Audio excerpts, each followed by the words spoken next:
저는 그 경제학을 공부한 사람을 간단하게 이제 소개를 해드릴 텐데요. 이게 걸으면서 본 아세안 경제 이게 접니다. 이게 굉장히 젊어 보인다고 얘기할지 모르지만 이게 5년 전이 3년 전쯤 되고요. 미얀마 바간이라는 곳에서 찍은 것이고 조금 이따 이제 얘기를 할 겁니다. 저건 이제 싱가포르의 이제 항이거든요. 무슨 얘기냐면 1000년 전에 우리나라 같으면 고려 시대 초기 시대에 이런 불탑들을 만들고 저 불탑이 한 2,500개쯤 돼요. 여러분이 생각하기에 그 경주에 그 다보탑이나 석가탑을 보면 굉장히 뭐 무람하고 멋있고 한데 그거보다도 훨씬 큰 걸 갖다가 한 2,000개를 놓고 만들었던 사람이 있어요. 1000년 전에. 그 사람이 지금은 이제 세계에서 가장 못 사는 나라가 하나가 됐지만 그 사람 가슴에는 또 자기들도 세계에서 가장 잘 사는 나라였다는 걸 갖고 있는 게 그게 미얀마 사람이에요. 제가 오늘 아침에 미얀마에서 도착했습니다. 저는 싱가포르의 항구죠. 세계적인 항구로 컨테이너 물동량으로 따지면 세계에서 가장 많은 컨테이너 물동량을 수송하는 데가 이제 그 중국의 푸동 항구, 상하이 옆에 있는 푸동 항구고 2위가 싱가포르 항구입니다. 그러니까 인구가 500만밖에 되지 않은 싱가포르가 세계에서 가장 많은 물동량을 모든 걸 컴퓨터라이즈한 시스템으로 움직이고 있다. 이 두 가지가 지금 아세안을 갖다가 상당히 잘 보이죠. 가장 못 사는 나라였지만 한때는 제일 잘 살았고 지금은 가장 500만밖에 되지 않는 국가가 세계에서 물동량을 갖다 1, 2위를 다투는 정도 순위 되어 있습니다. 그래서 제가 오늘 말씀드린 건 아세안이 뭐냐 하고 이제 아세안 경제가 특징이 제가 경제학 교수니까 아무래도 경제 얘기를 해야지 될 것 같고요. 그다음에 경제공동체란 말이 이제 2015년에 만들어졌는데 그 2015년에 만들어진 경제공동체가 뭐고 어떻게 역할을 하고 우리하고 어떤 관계를 갖냐 그런 얘기를 하고 이제 좀 흥미 있는 주제를 말씀드리겠습니다. 제 이제 양력을 제왕하는 분이 뭐하는데 저는 이제 경제학과를 졸업을 했고요. 경제학 박사를 받아서 화폐분야하고 계량경제학을 받았습니다. 여기 이제 경제학 하시는 분 중에 계량경제학을 뭐 들으려면 아주 골치 아픈 학문이라고 할 수 있는데 그걸 했고요. 네, 금융연구원이라는 데서 이제 한 6년 하고 이제 고려대학교 세종 캠퍼스로 옮겨서 경제학 교수를 지금 하고 있습니다. 그다음에 이제 동남아에 좀 관심이 많아가지고 동남아를 여기저기 다녔고 뭐 KDI부터 이런 뭐 여기 한국은행을 포함한 많은 곳하고 이제 연구 업무를 많이 수행을 했습니다. 그럼 이제 저보다 똑똑한 사람 많아요. 그 화폐금융은 저보다 더 공부를 많이 했고 계량경제학자면서 또 많이 더 많은 논문을 쓰신 분도 있는데 저는 이게 대학원 수업 시간에 가르치는 건데 복잡한 수학기호와 통계학기호로 해서 그림 그리고 보이게 하는 겁니다. 그러니까 이거하고 동남아하고는 아무 관계가 없는데 사실 저는 이제 저를 옛날에 알았던 사람들은 저는 이런 거 잘하고 계산 잘하는 사람으로 알고 있는데 요즘에 이렇게 하고 다니니까 굉장히 놀랍니다. 그래서 우리나라에서 가장 많이 돌아다니는 경제학자, 뭐 배낭여행 돌아다니고 있고요. 그다음에 이제 왜 사람들이 나하고 다른가를 항상 묻고 대답하면서 퀘스천을 갖고 있습니다. 근데 거기서 저 사람은 나하고 뭐가 다르지 하는 의미에서 그 유명한 책 있죠. 낯선 곳에서 나를 찾다. 저 사람이 나하고 뭘 다른가 알에 따라 나를 찾게 되고 우리나라 경제를 뒤돌아볼 수 있는 기회가 됩니다. 한번 가족끼리 돌아다니면서 이렇게 고생 무지하게 하면서도 이렇게 한 적도 있고 이게 별표 친대니까 웬만한 지역은 다 제가 가봤습니다. 가봤다는 얘기가 가서 무슨 뭐 하룻밤 자고 왔다가 2박 3일 했다는 그런 얘기가 아니고 한 2주일 살면서 그 동네 사람도 어떻게 사냐 여기저기 구석구석 다니면서 사람하고 얘기하고 뭐 그렇게 다녔다는 얘기니까 굉장히 많은 시간을 허비하고 다녔다는 건데 그게 이제 제 지식이 돼서 오늘은 이제 됩니다. 그리고 또 특히 제가 많이 다닌 데가 이 지역에 차 타고 버스 타고 뭐 기차 타고 걸어 다니고 했기 때문에 이제 걸으면서 본 얘기를 주로 하려고 합니다. 제가 여기서 만약에 이런 얘기 했다간 다 좋을 것 같고 무슨 얘기 하는지 하도 모를 것 같으니까 이건 넘어가고요. 이제 하겠습니다. 이게 요새 이제 나온 책들인데 제가 쓴 거 뭐 여러 사람이 같이 써서 포스트 차이나 썼고 이거 이제 한아세안 센터하고 해서 썼고요. 이건 이제 저희가 한 아세안 25주년 관계돼서 이제 정치, 경제, 사회, 문화를 다 갔는데 경제 관련 부분은 제가 썼고 아세안 경제공동체 이런 것도 썼고요. 그래서 이제 여러분은 잘 관심이 없을지 모르겠지만 저는 이 분야에서 많이 하도록 노력을 했습니다. 이제 본격적으로 들어가서 이제 아세안이 뭐고 동남아가 뭐라는 얘기부터 이제 시작을 할 텐데요. 이 동남아라고 얘기할 때는 동남아라는 단어가 나온 거는 사실 아시아라는 단어가 있었고 아시아 지역이 전체로 세계적으로 알려져서 동쪽과 남쪽에 있는 아시아다. 여기부터 시작이 된 건데 그거 알려진 거 얼마 안 됩니다.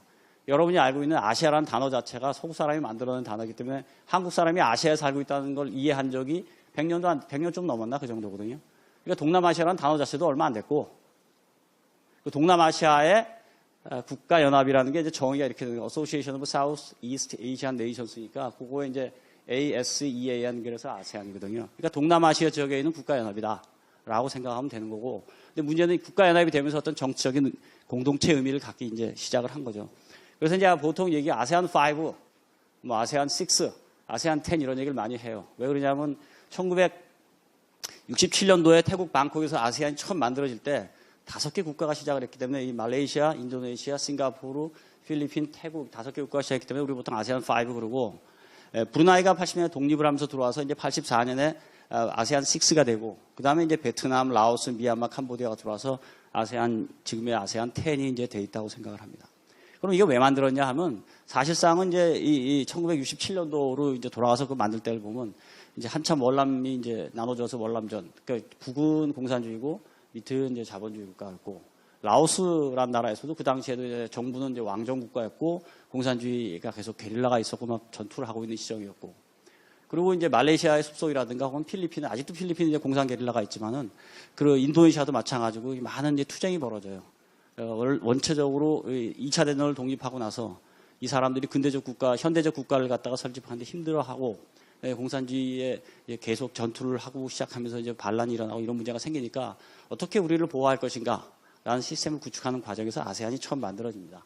그러니까 그때까지만 해도 뭐 경제 이런 얘기는 없었고 어떻게 하면 국가 안보 차원에서 이걸 만들어졌는데 지금부터 이제 1989년에 베를린 벽이 무너지고 더 이상 공산주의가 어떤 위협 대상이 아니다.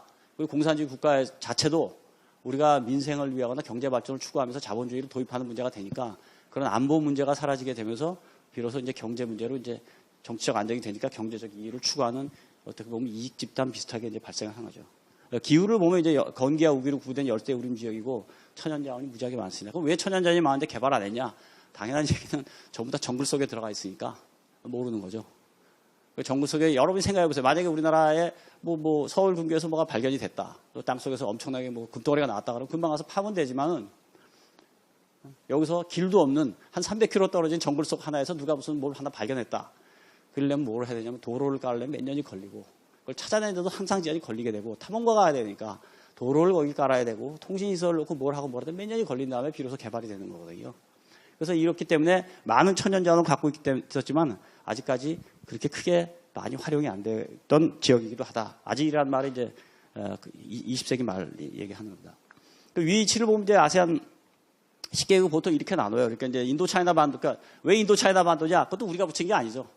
여기를 갖다가 이제 이 지역을 인도차이나 반도라 그러는데, 그 이제 이쪽이 인도고 저쪽이 중국인데, 인도차이나가 중국과 인도의 한가운데 있으니까 인도차이나 반도가 되는 거고, 요가 인도차이나 반도고, 인도차이나 반도에 있고, 여기를 또 이제 좀 길게 나왔다가 말레이 반도라고 이렇게 부르는데, 그 인도차이나 반도에 있는, 여기 베트남부터, 동쪽에서 베트남, 라오스, 캄보디아, 태국, 미얀마, 말레이는 좀 양쪽에 걸치니까, 여기에서 인도차이나 반도에 한 5개 국가가 있고, 여기 섬 나라로 이제 말레이시아하고, 인도네시아하고, 요 조그만 브루나이가 있고, 필리핀하고 해서, 이렇게 해서 국가가 이제 도서국가, 섬국가로 이제 구성이 되어 있습니다. 그래서 10개국이 이제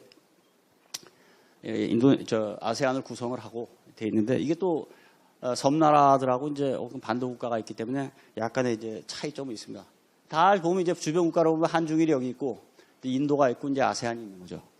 점친 곳은 이제 별친 곳은 제가 이제 돌아다닌 걸 갖다가 이제 구글에서 하나씩 점치다 보니까 이렇게 나왔는데 알다시피 인도와 중국의 사이에 있으니까 이렇게 되고 자기들도 그렇게 얘기를 하고 또 우리도 그렇게 얘기를 해요. 뭐라고 얘기하냐면 여기가 이제 종교적으로 보면 이제 불교하고 힌두의 영향을 받았기 때문에 머릿속의 사고 방식은 인도식으로 사고를 하고 돈 문제가 나오면 중국식으로 사고를 한다.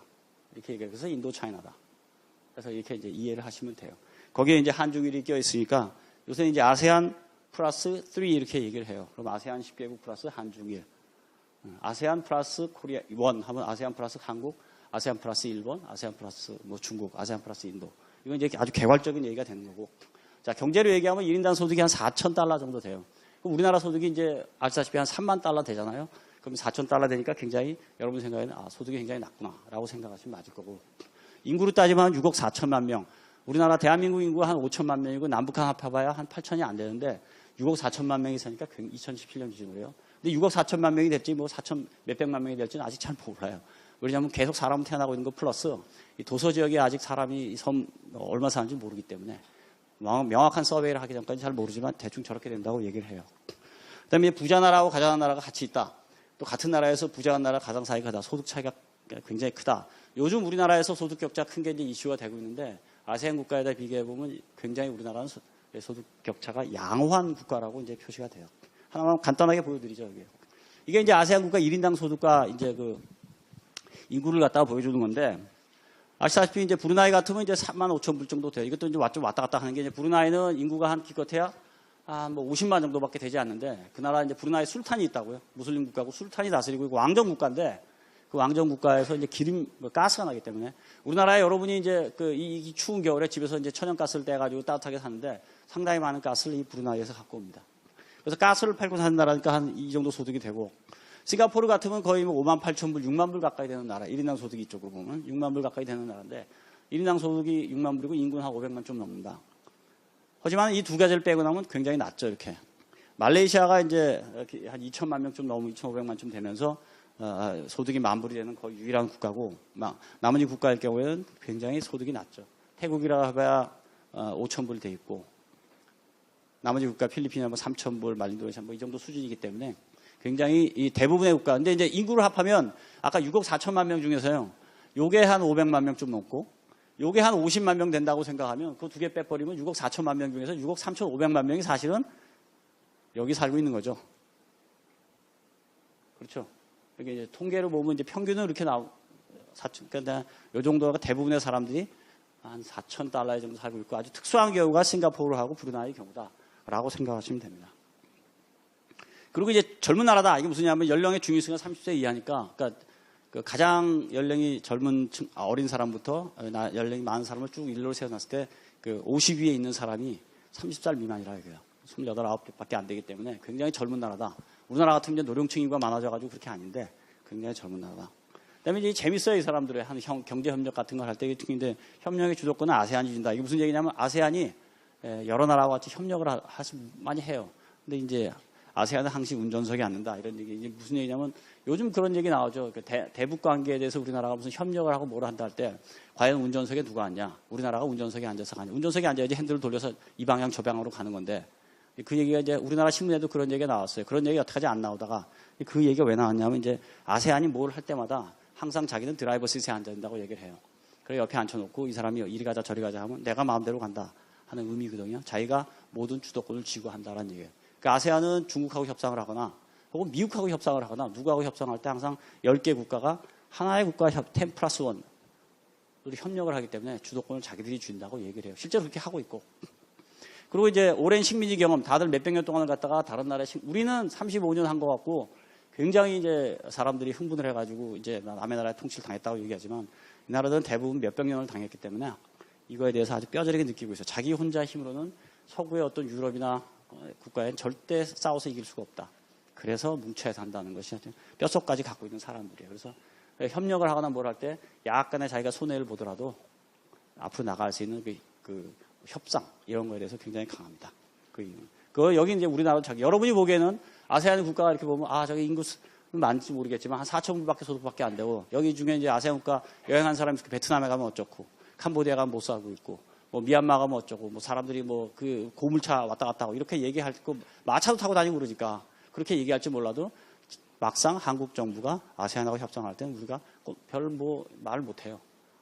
왜 그러냐면 저쪽에서는 10명이 앉아가지고 얘기를 하기 때문에. 뭐라고도 한마디 얘기하면 이렇다 저렇다 이 사람들이 10명 한마디가 얘기하면 우리 한마디 할 때 10마리가 메아리로 돌려오기 때문에 이 힘을 잡을 수가 없어요. 이 사람들의 오랜 경험에 따온 그런 겁니다.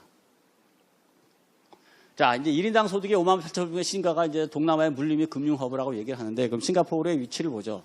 여기거든요. 여기. 요 위치. 요 싱가포르 여기란 말이에요. 그러면 싱가포르라는 게 얼마나 오래됐냐? 기껏해야 150년밖에 안 됐어요. 라플스라는 사람이 싱가포르의 말레이 술탄한테 가가지고 아무리 생각해도 여기가 굉장히 중요한 전략적으로 중요한 지역 같으니까 나 여기를 갖다 임차해 주셔. 그래서 돈을 내고 임차를 받아요. 그래서 싱가포르가 이제 도시가 만들어진 거라고. 그것에 그게 150년밖에 안 된다고. 그럼 왜 중요하냐? 여기 이제 지도상은 이렇게 보이는데 요 말레이 반도하고 인도네시아 사이가 여기 한 어떤 때는 30km, 어떤 때는 40km 되는 게 말라카 해협이라 그래요. 이 말라카 해협을 통하지 않고는 동아시아에 있는 모든 이 배가 유럽으로 갈 수가 없어요. 인도양으로. 30km만 막으면은 우리나라에서 오는 어떤 수출품도 유럽으로 갈 수 없고 중국에서 여기로 들어가는 어떤 기름배도 여기를 통과할 수가 없어요. 그래서 말라카 해협이 굉장히 중요해요. 근데 싱가포르가 여기 딱 있기 때문에 전 세계 이쪽에서 오는 모든 배들이 여기 와서 쓰게 되고 이쪽에서 오는 모든 배들이 여기 쓴 다음에 어떻게 되냐면 컨테이너를 나누죠. 그러니까 유럽에 어디서 와가지고 컨테이너를 나눠준 다음에 이게 무슨 베트남으로 갈 수도 있고, 중국으로 갈 수도 있고, 한국으로 갈 수도 있고, 뭐 호주도 갈 수가 있고, 여기서 이제 컨테이너가 무지무지하게 많이 내리고 소팅이 쫙 이루어지는 이 중요한 항구이기 때문에 이제 싱가포르 역할을 하는 거예요. 싱가포르도 자기의 전략적 위치를 하니까 세계에서 가장 효율적인 해운 항만 시스템을 구축하고 하고 있죠. 그러니까 싱가포르가 이제 제조업도 좀 있어요. 싱가포르의 산업을 보면 굉장히 재밌는 게 구글맵에서 보면 둥그런 이제 드럼통 같은 게 많이 보여요. 구글맵에서 보면 뭐냐? 자기들이 해운 항만업을 갖다 하기 위해서 이제 만들어 놓고 항만을 잘 만들어 놓고 그럼 사람이 와서 자야 되니까 좋은 호텔이 있어야 되고 좋은 호텔 같은 거 컨퍼런스 같은 거 만들어 놓고 공항 만들고 그 다음에 이제 배들이 들어오면 기름을 넣어야 되니까 그 뭐죠 정유소 제조업은 정유소 쪽을 많이 하고 있고 이 서비스업 쪽은 주로 이 운송하고 이 호텔업 뭐 이런 걸 갖다가 하면서 이제 세계에서 가장 잘 사는 국가 중에 하나가 이제 소득이 높은 국가가 됐죠. 그 다음에 이제 파이낸싱을 해야 되니까 금융 블록이고 여기서 사진을 찍으면 이게 나오고요. 여기서 사진을 찍으면 이게 나와요. 이게 마리나베이라고 해서 이제 이 위에서 이제 수영장이 있어가지고 우리나라 뭐 연예인들이 여기 올라서 수영하는 게 이제 돼 있고 여기서 여기니까 여기서 사진 찍으면 여기 나오고 이렇게 하니까 이 아세안이 $4,000라고 얘기하지만 58,000불이 나다. 근데 OECD 회원은 아니에요. 왜? 그거 들어서 뭐 하냐 하는 거지. 잘 생각을 해보세요. 우리는 왜 OECD 회원을 들면 1995년도에 우리가 왜 OECD 회원을 되면서 굉장히 이 선전을 많이 했다가 그냥 OECD 회원이 돼서 우리도 부자 나라가 됐다. 국민들이 뭐 자부심을 가집시다. 하고 혹은 또 이제 그 OECD 회원이 될 때의 어떤 그 정치적인 그 이슈, 그걸 우리가 달성했다. 이런 게 중요한데 이 사람들 굉장히 실용적이에요. 자기들이 그거 들어서 뭐 해? 회비나 내라 그러고 개발도상국에 돈 지원하라고 얘기하면 그 생각 안 하죠. 그냥 우리가 그냥 잘 살면 된다. 굉장히 실용적인 사람이에요. 중국식의 이제 이주민들의 영향을 받아서. 그래서 이제 1인당 소득 58,000불에 있는 반면에 이제 베트남 메콩강 하류에 가면 이제 카오랑 수상시장이라고 있어요. 건터라는 도시 옆에 있는 카오랑 수상시장인데 알다시피 배에서 매일 아침 같이 거래를 해요. 이 거래를 하는데 이게 대나무 쪼가리고 이 대나무 창 위에 이제 어떤 과일이 있으면 이 배는 이 과일을 판다는 거예요. 그러니까 쉽게 얘기하면 여기 지금 여기는 호박 같은 게 있다 그러면 이 배는 호박이 많이 실려 있는 배고 요거는 뭐 오이가 실려 있다 그러면 여기는 이제 오이만 전문으로 파는 배거든요. 그럼 매일 아침 새벽에 이게 한 5시쯤 열리게 되면 이 동네에 있는 슈퍼마켓이라는 식당 주인들은 아침에 이 배를 타고 노를 젓고 여기 가서 자기가 원하는 뭐 바나나 10개, 뭐 양배추 20개 뭐 이걸 사가지고 와서 동네에 가서 자기 음식점에서 쓰거나 시장에서 파는 거 이 얘기를 한다고요. 그럼 이렇게 58,000불의 세계 최대의 현대화된 것과 이런 나라가 같이 붙여서 협력을 한다니까 협력이 굉장히 안 될 거라고 생각하는데 또 잘 되고 있어요. 그러니까 이제 신기한 거예요. 이 사람은 매일 아침까지 노를 짓는데 이 베트남에서 이 꽃갈 모자를 쓰는 건 대부분 여자예요. 남자들은 쓰지 않아요.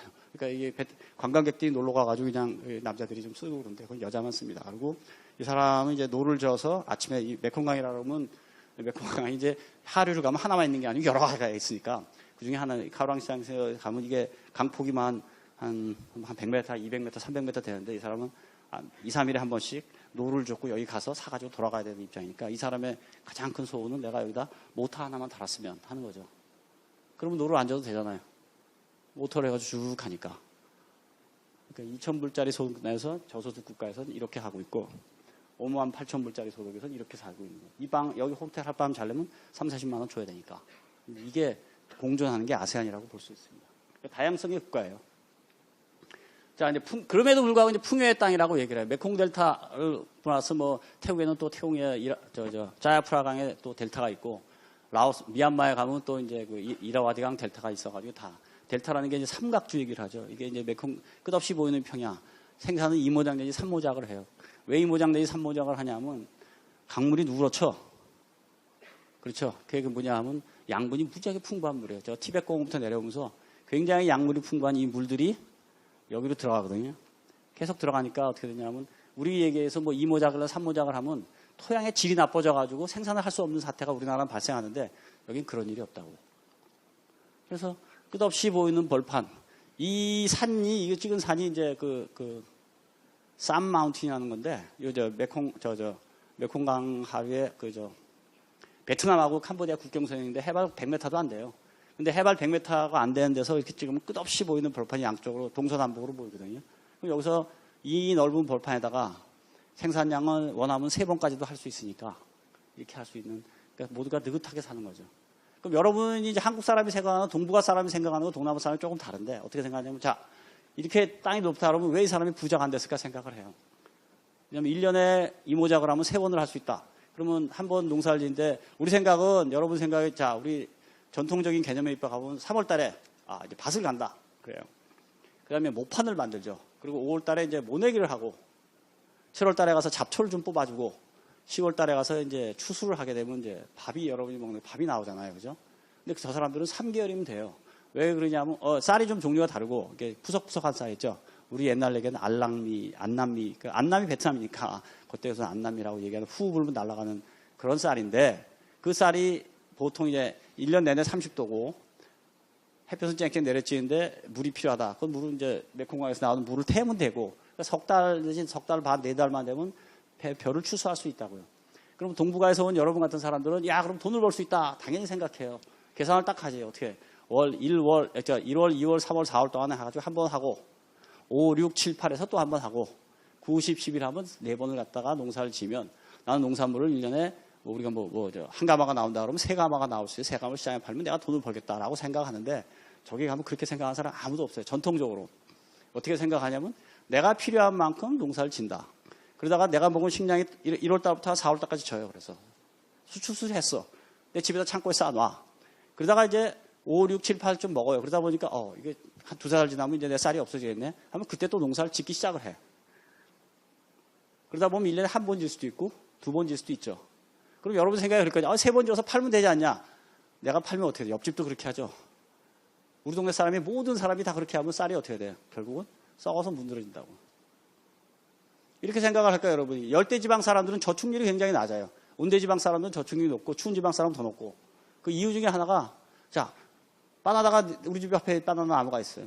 바나나는 이제 한 나무에 하나밖에 안 해요. 요즘 자 무슨 여러분이 좋아하는 망고가 있고 뭐가 있고 듀리안이 있고 뭐가 쫙 있어요.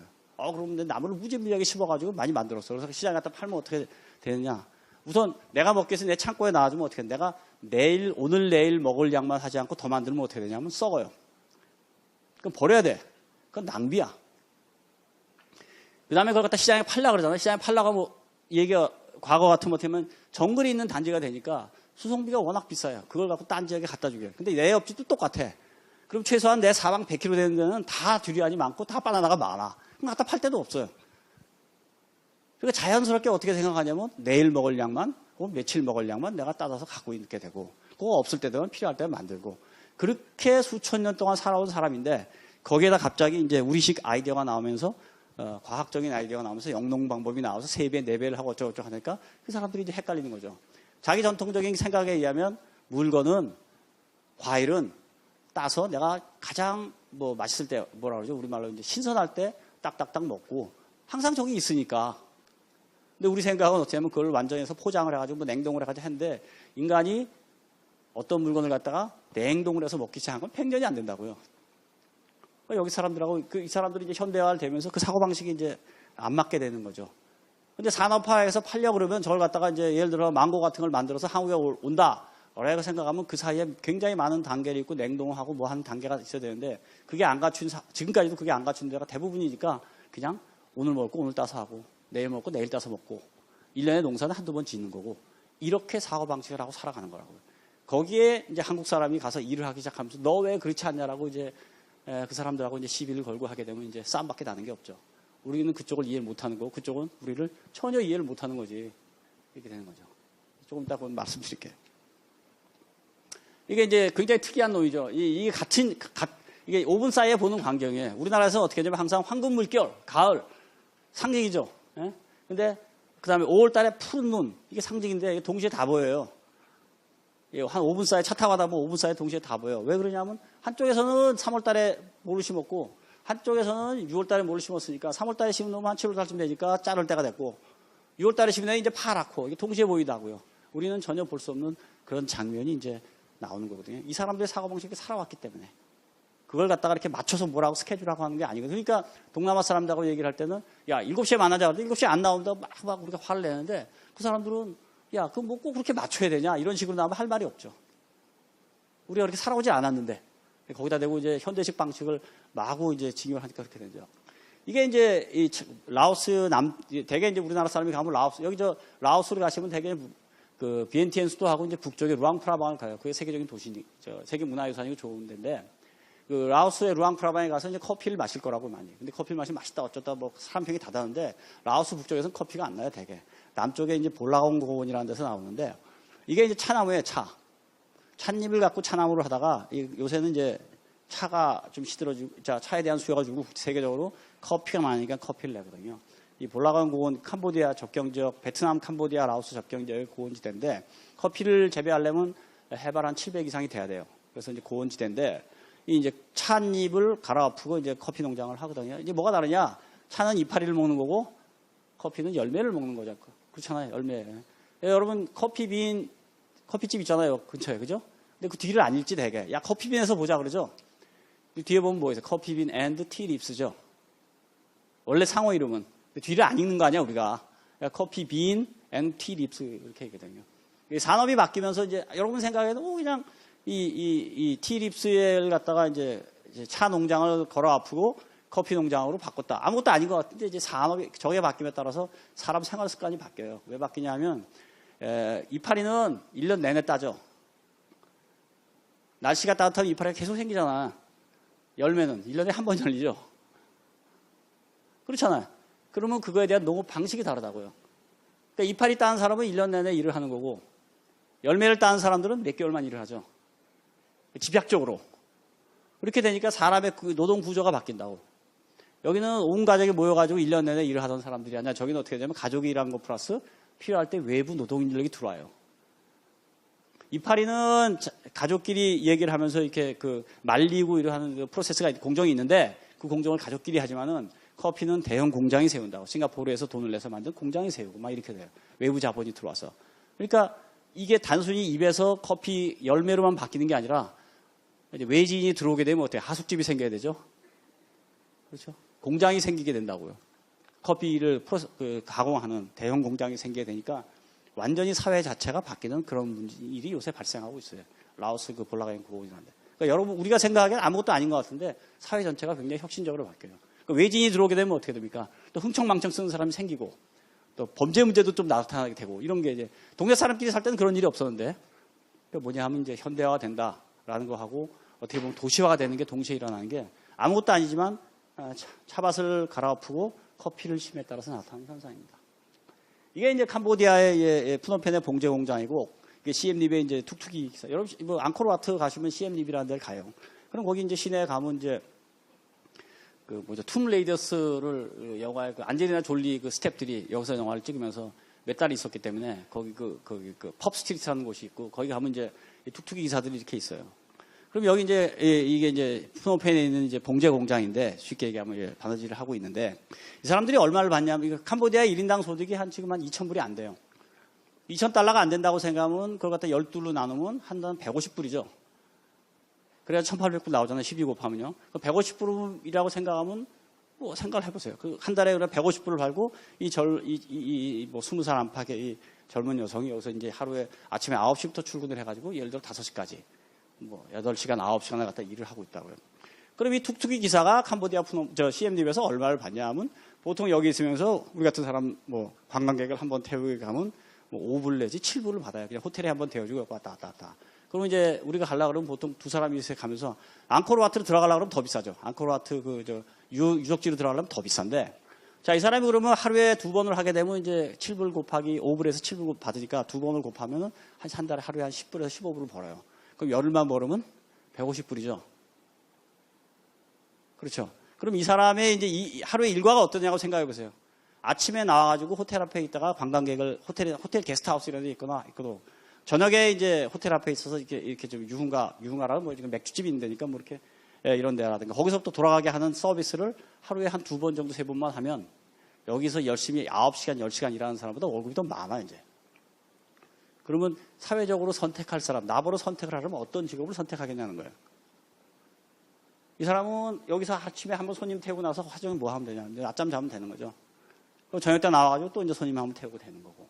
누가 봐도 이 직업이 이 직업보다 편한 직업이죠.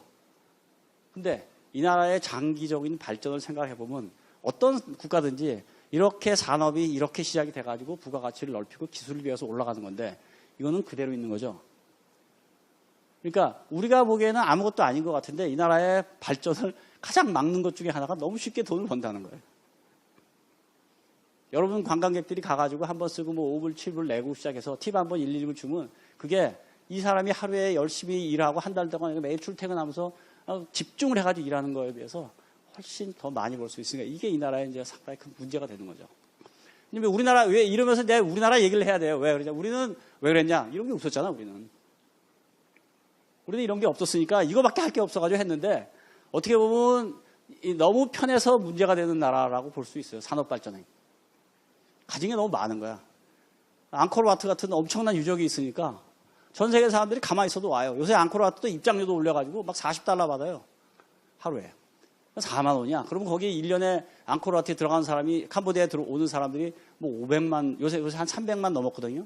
그 사람이 입장만 해도 엄청나요. 근데 그걸 국가는 그대로 받고 또 호텔대로 운영을 하고 툭툭 이상 툭툭대로 운영을 하면 엄청난 돈이 들어오는데 그럼 뭐하러 우리가 이렇게 해? 라는 문제 자체가 발생을 하는데요. 세상을 너무 쉽게 사는 방법을 빼는 거죠. 이게 뭐 앙코르만 여기만 문제가 되는 게 그래서 가진 것이 많아서 현대화가 오히려 쉽지 않은 것이 또 이거예요. 그러니까 한국 사람들을 얘기를 할 때 우리가 왜 잘 살게 됐냐, 우리 경제 근대화가 어떻게 빨라졌냐 여러 가지 얘기를 하는 것 중에 하나가 가진 게 없어서라는 말이 또 맞아요. 가진 게 없어서 우리가 그런 말도 있어요. 푸놈펜의 공장인가 CM님의 툭튀기운전소의 하루를 보면 가진 게 많아서 오히려 골치 아픈 나라다. 골치 아프다는 말은 취소하고요. 제가 참 더 이상 발전하기 굉장히 어렵다. 이게 이제 인건비가 싸다는 거, 이게 이제, 캄보디아 푸놈펜에서부터 CM리까지 이제 시외버스를 타고 가다 보면 이제 휴게소를 하나 들리면, 이게 이제, 아이스드 커피, 아이스드 오어 핫 커피가 이제 2,000레알이거든요. 1달러가 한 3,000레알이에요. 그럼 한 700원 하는 거죠, 우리 돈으로. 그래서 이제 700원에 커피를 줍니다. 근데 커피를 주고 이제 여기서 여기 카페 라떼는 좀 더 비싸고, 1,000원이죠, 여기. 이렇게 주는데, 손님은 몇 명 없는데 직원이 몇 명이에요, 지금? 7명 있죠. 여기 이 손님 하나, 서양인 손님 하나고. 이게 이제 손님 수와 일하는 사람 수가 거의 비슷해, 1대1. 왜 그러냐? 싸니까. 그거 바로 뭐예요? 우리가 말하는 노동집약적인 산업인 거죠. 사람들이 많아. 자, 이거 한번 보세요, 이거. 이게 이제 CM립에 가면은 대박식당이라고 이제 저희 가족들이 뭐 다 가면 여기 꼭 가요. 왜 가야 되냐면, 그래도, 김치찌개라도 하나 먹으려면 여기 가는데, CM립에 가면 이 대박식당이 되게 장사가 잘 됐는데, 이 고기를 여기는 이제 삼겹살 우리가 굽질 않고 고줘요. 근데 고주는데 보세요. 이 고기 고주는데 지금 우리나라 같으면 한 명이 다 할 일을 하나, 둘, 셋, 넷, 5명이 하고 있죠. 고기 몇 정도인데 과연 5명이 필요할까? 왜냐하면 노동 사람 한 명을 고용하는 데 대한 마지널 코스트라고 그러죠. 우리 한계 비용이 거의 제로에 가까우니까 그냥 그 다음에 뭐 하나 제대로 하는 게 또 없거든요. 이 사람들은 숙련적인 훈련을 받은 적이 없고 빨리빨리 움직이는 그 훈련을 받아왔기 때문에 모든 게 늦어요. 그러니까 할 수 없이 그냥 한국 사람 입장에서는 우리나라 사람들 빨리빨리 하는 성격에 서비스가 나쁘면 안 되니까 사람을 많이 고용해서 쓰는 거죠. 우리나라 같으면 한두 명이면 다 할 일을 5명 쓰는 게 이게 이제 이 나라가 이제 실정이라고 보시면 돼요. 굉장히 그러니까 누가 시키지 않아도 이미 매우 노동집약적인 산업을 하고 있는 거예요. 싸니까. 그래서 이 노동집약적인 산업의 1인당 소득이 올라가면 결국은 사람값이 비싸지니까 자본집약적인 거로 이제 굴러가게 돼 있는데 아직까지 그것까지 안 가죠. 이게 재밌는 게 이제 남의 도움에 매우 익숙한 곳이다. 이게 태국의 낙후된 철도가 이게 태국에 이제 우리 같으면 서울역 같은 곳이거든요. 굉장히 오래됐는데 이게 이제 여러분 보기엔 둥그렇게 멋있지 보이겠지만 이게 다 이제 스레트예요. 이게 양철 같은 거. 비 오면 막 소리 나고 그래요. 그러니까 이게 체육관 이렇게 같은 게 소리 막 되는 거거든요. 이게 이제 여기가 이제 매표소고 요 근처가 사람들이 이제 있는데 알다시피 여기 웬만한 기차를 보면 이게 문이 열려 있거든요. 선풍기 굴러가고. 냉방이 잘 안 돼요. 물론 냉방이 된 것도 있어. 그건 또 비싸지. 이렇게 돼 있다고요. 그러면 이제 태국이라는 나라가 1인당 소득이 5,000불이고 이래요, 보면. 높은 빌딩 무지하게 많고 이게 이제 웬만한 태국 방콕 외곽의 도로고 이게 시골 도로 돼 있고 혼다 자동차 이런 것도 굉장히 많고 자동차 그래요. 그럼 도로는 굉장히 이렇게 잘 돼 있어요. 철도는 굉장히 낙후돼 있거든요. 1990년대 수준의 철도가 80년대 수준에 그대로 돼 있으니까. 그럼 왜 그러냐? 에어컨이 나는 그렇다. 태국이 세계 10대 자동차 생산국이라는 거 아는 사람이 없어요. 연간 한 200만 대를 자동차를 생산하거든요. 10대 자동차 생산. 근데 태국에서 나오는 자동차 브랜드는 여러분이 알다시피 없어요. 무슨 얘기냐? 우리가 알고 있는 혼다, 닛산, 토요타 이런 걸 태국에서 200만 대를 만들어가지고 동남아에 있는 말레이시아, 인도네시아 다 수출을 해요. 그러면 태국에서 저런 자동차를 만들기 시작한 건 벌써 한 40년 이상이 됐다고요. 그럼 잘 생각을 해보세요. 여러분 어떤가? 우리나라에서 저랬으면 어땠을까? 우리나라에서 자동차를 200만 대 생산하는데 다 외국 자동차에서 우린 자동차 회사 하나도 없다.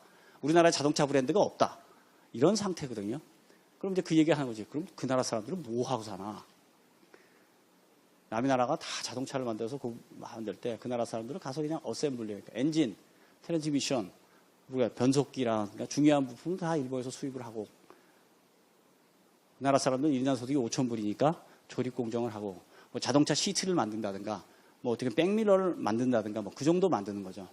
여러분이 컴퓨터를 쓰고 있을 때 쓰는 그 하드 드라이버를 세계에서 제일 많이 생산하는 데도 또 태국이라고요. 그 하드 드라이버를 만들 때 중요한 부품들은 일본에서 갖고 오고 히다치랑 갖고 오고 저희들 조립만 하는 공장을 하고 있거든요. 그게 태국이에요. 왜? 쉽게 보는 거. 자기들이 무슨 공부를 더해가지고 새 거를 만들어서 내가 일본 사람들이 자동차를 만들어 좋다. 그러면 우리도 우리 자동차를 한번 만들어 보자. 그 옆에서 배워가지고 일본 자동차 분해한 다음에 어떻게 움직이냐 한번 봐가지고 우리도 한번 비슷한 자동차를 만들어서 실패도 하고 성공도 하고 이런 생각 자체를 잘 안 해요. 왜? 쉽게 보니까. 이게 이제 가장 큰 문제예요. 그 태국의 도로는 상대적으로 굉장히 좋아요. 왜? 일본이 자동차 공장을 갖다가 이제 1990년, 80년대 후반에 일본이 이제 엔화가 이제 급등을 하면서 이제 그 플라자 협정이라 그래요. 뉴욕의 플라자 호텔에서 G7 국가의 재무장관이 모여서 미국의 무역 적자가 너무 크니까 이 문제를 어떻게 해결하냐. 그래서 이제 솔루션을 하나 낸 게 그 당시에 독일이 많은 경상수지 무역 흑자를 냈고 일본이 무지무지하게 많은 무역 흑자를 내니까 그거에 대한 방어안으로 일본의 엔화하고 독일의 그 당시에 마르크, 지금은 유로죠. 그걸 갖다가 이제 절상시키는 그 통화 가치를 높이고 미 달러의 통화 가치를 낮추는 그 플라자 협정이 촉일돼서 비밀리에 체결이 된 거죠. 그래서 1년 후에 어떻게 되냐면 미 달러의 가치가 반으로 되고 독일 마르크하고 일본 엔의 가치가 2배가 돼요. 그러니까 일본 엔의 가치가 2배가 되니까 일본에서 만든 도요타 자동차를 미국에 팔 때 도저히 팔 수가 없는 거야. 그래서 생각해낸 아이디어가 태국으로 가자. 그래서 동남아 국가 중에 태국을 선택해서 공장을 지어요. 그래서 일본의 엔진하고 트랜스미션은 자동화된 기계에서 만들고 태국의 싼 임금을 이용해서 하면서 하는데 그 당시에 일본 기업과 정부가 생각하는 가장 큰 문제가 있는 거야. 좋다. 태국에서 50만 대, 100만 대의 자동차를 만들어서 미국에도 팔고 오스트리아에도 팔고 유럽에도 파는 것까지는 좋은데 그럼 태국 사람이 안 사면 어떡하냐 이거예요. 아무래도 내수가 있어야 되지 않겠냐라는 아이디어를 내요. 그래서 태국을 조사해 보니까 도로가 엉망인 거예요. 그래서 일본 사람들이 돈을 다 내줘서 도로를 닦아줘요. 그러니까 상당히 그 일본의 영향도 있고 여유도 있는 거죠. 우리 자동차 회사를 만들어서 우리 자동차를 만들자. 근데 인프라가 부족하다. 오케이, 그럼 인프라까지도 우리가 놔줄게. 그래서 태국에다 엄청난 많은 지원을 해서 고속도로를 닦아주고 이면도로를 포장을 시켜줘요. 그런 다음에 일본 자동차를 사게 만들고. 그러니까 우리 같으면 어땠냐면 우리가 자동차를 사기 위해서 과거에 여러분은 모르겠고 여러분 나이 드신 분 알 거예요. 자동차를 하나 사려면 도로공사 채권을 사잖아요. 그러니까 자동차가 1,000만 원이었다. 그럼 한 100만 원 이상을 갖다가 채권이라는 걸 사. 그 채권을 사면 그 채권은 도로공사로 들어가서 도로공사가 그 돈을 갖고 고속도로를 만들 때 쓰는 거였다고. 우리는 그런 시스템을 사용을 했거든요. 왜? 우리가 돈이 없으니까 인프라를 만들. 그래서 차를 사는 사람한테 그걸 부과를 했었는데 여기는 오케이, 차를 많이 사라. 왜냐하면 일본 공장이니까 대신에 우리가 그 산 돈에서 벌은 돈으로 일본의 저것도 좋죠. 형식도 좋죠. 우리가 왜 많이 지원해준다.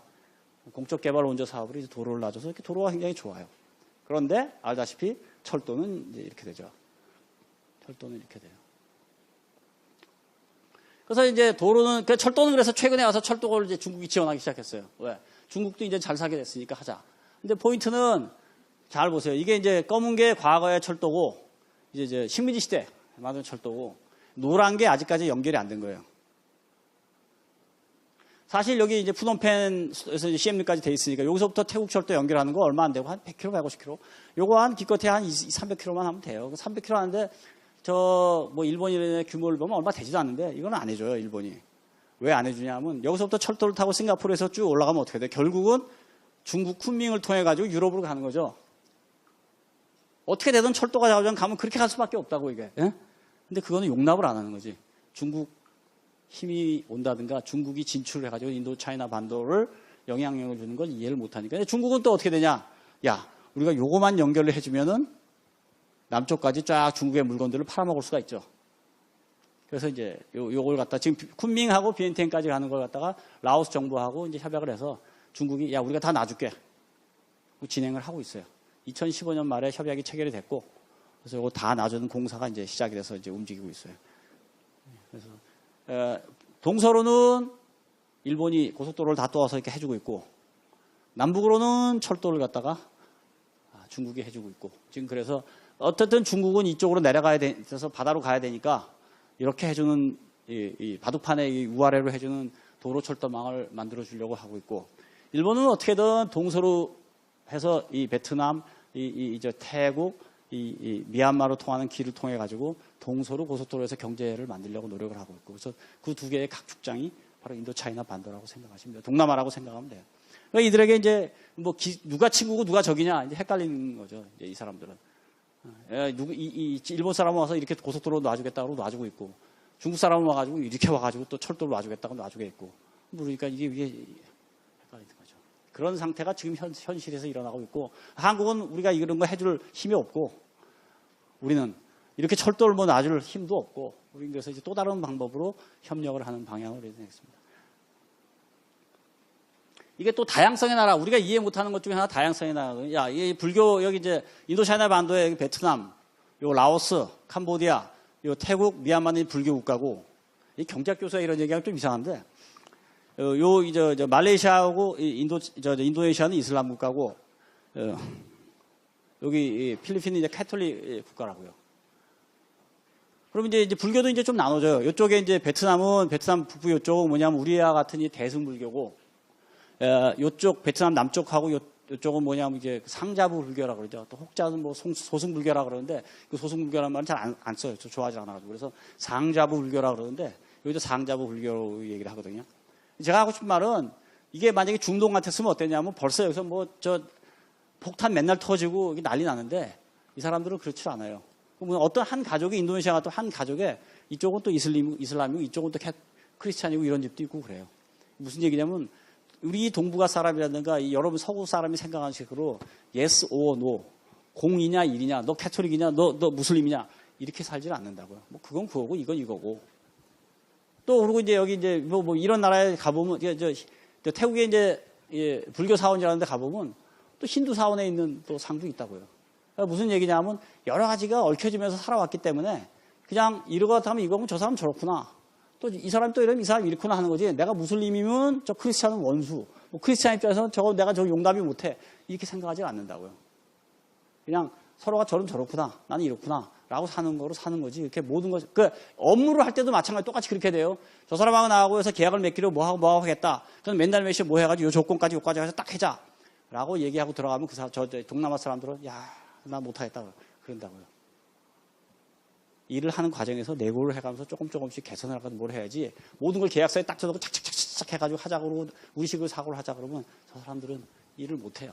그래서 뭘 하나 비즈니스를 할 때도 문화를 조금 이해하고 해야 돼요. 근데 이제 이쪽 뭐 조금 이따 또 그 관계 자 보세요. 미얀마 양곤에 이제 최다원 파고다인데 이게 100m거든요. 96m쯤 되니까.